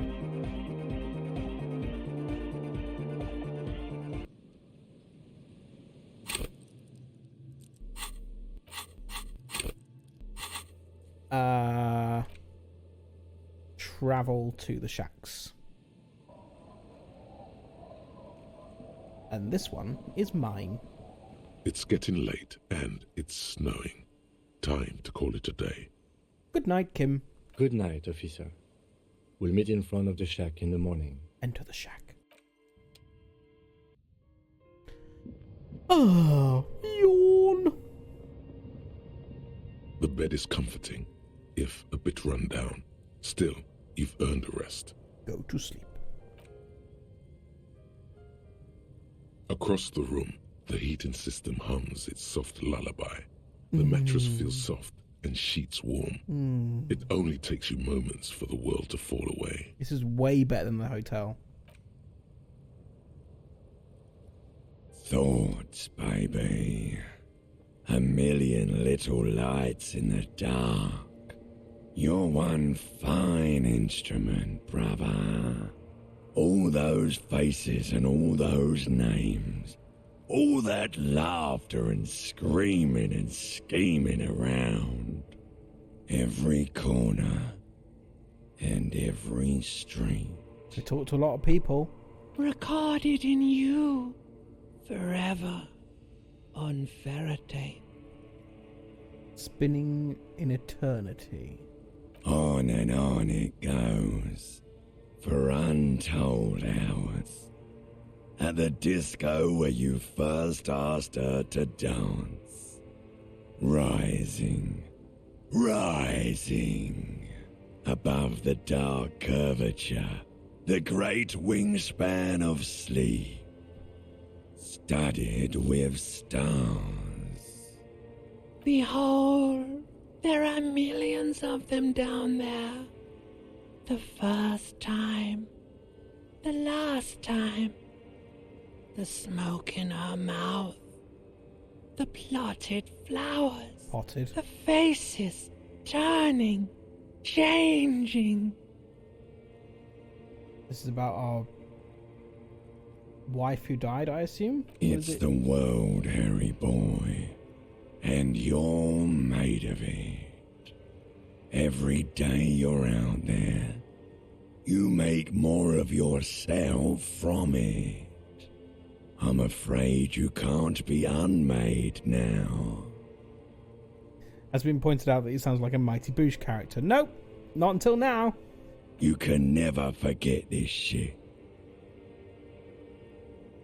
The rain, the snow. I don't want to. It's beautiful. Beautiful. It's stuck on loop, whirling, spitting out words and images. You're the son of the world again.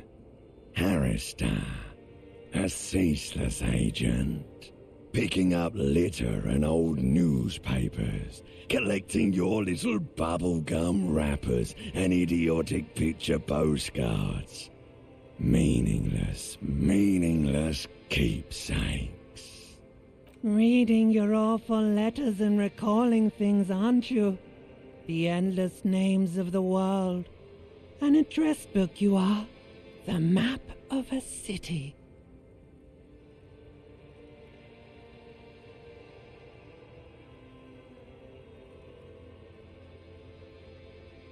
That's right. I am an agent of the world. You'll go insane if you keep going like this. One more day, and you'll be in the loony bin. I just know you will. And for what, brother man? For the greater good. Thank you, Empathy. Solving your little crossword puzzles. Doing your tasks. Crossing names off lists. Trying to become some sort of world detector. It won't make it okay. It won't put smoke back in her mouth. You're making progress, measured, steady progress. There he goes again. He's a real political animal, our Harry. He still doesn't see that it's the world changing around him. World changing around him and world changing him are two different things. World that's changing him. He's got no idea what he's in for. Why? 'Cause only love can break your heart. Sounds like it did.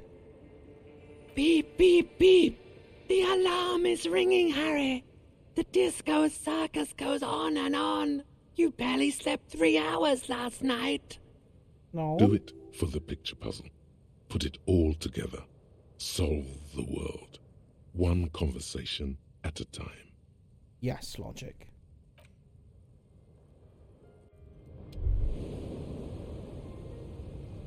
It's 7:30 a.m.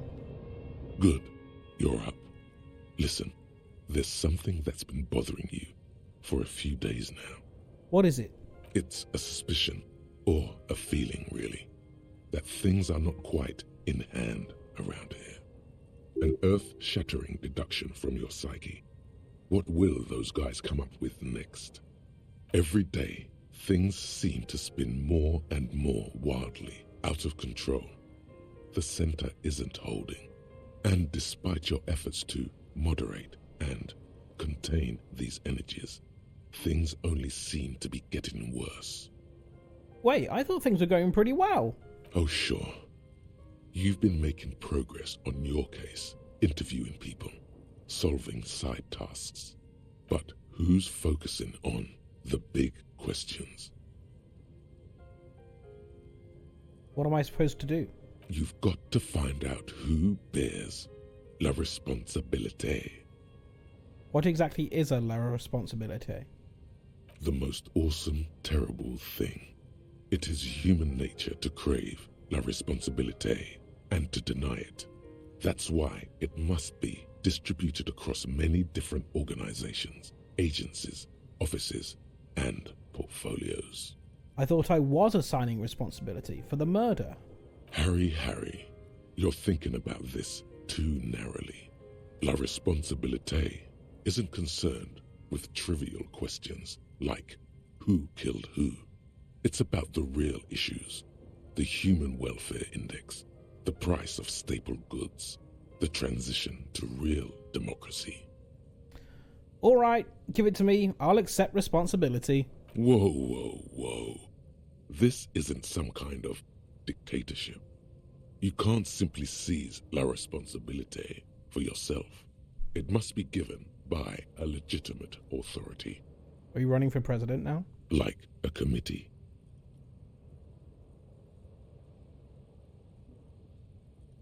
And who should sit on this committee? Only the most even-keeled minds in Martinaise. Together, you'll be able to discover who has la responsabilité in Revachol. And, if necessary, you'll have the wisdom and expertise to assign it among yourselves. And what happens once we've assigned responsibility? Most likely, your findings will be collected in a report, which will be carefully reviewed by your superiors. Once they've reviewed it, superiors will produce a set of recommendations to be taken up at the next meeting of the Standing Committee.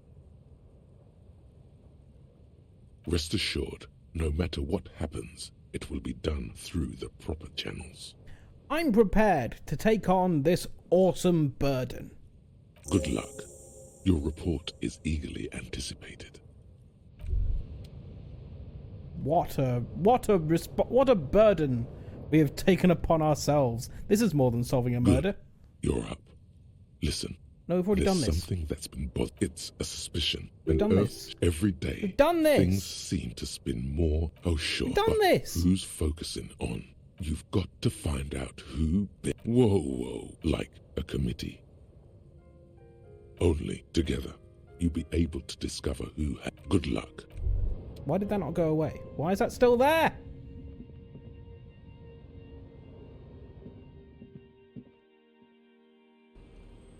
Okay, good. We're done. Right, save game. Day 4 has begun. And we will continue with this. When will we continue with this? I think probably...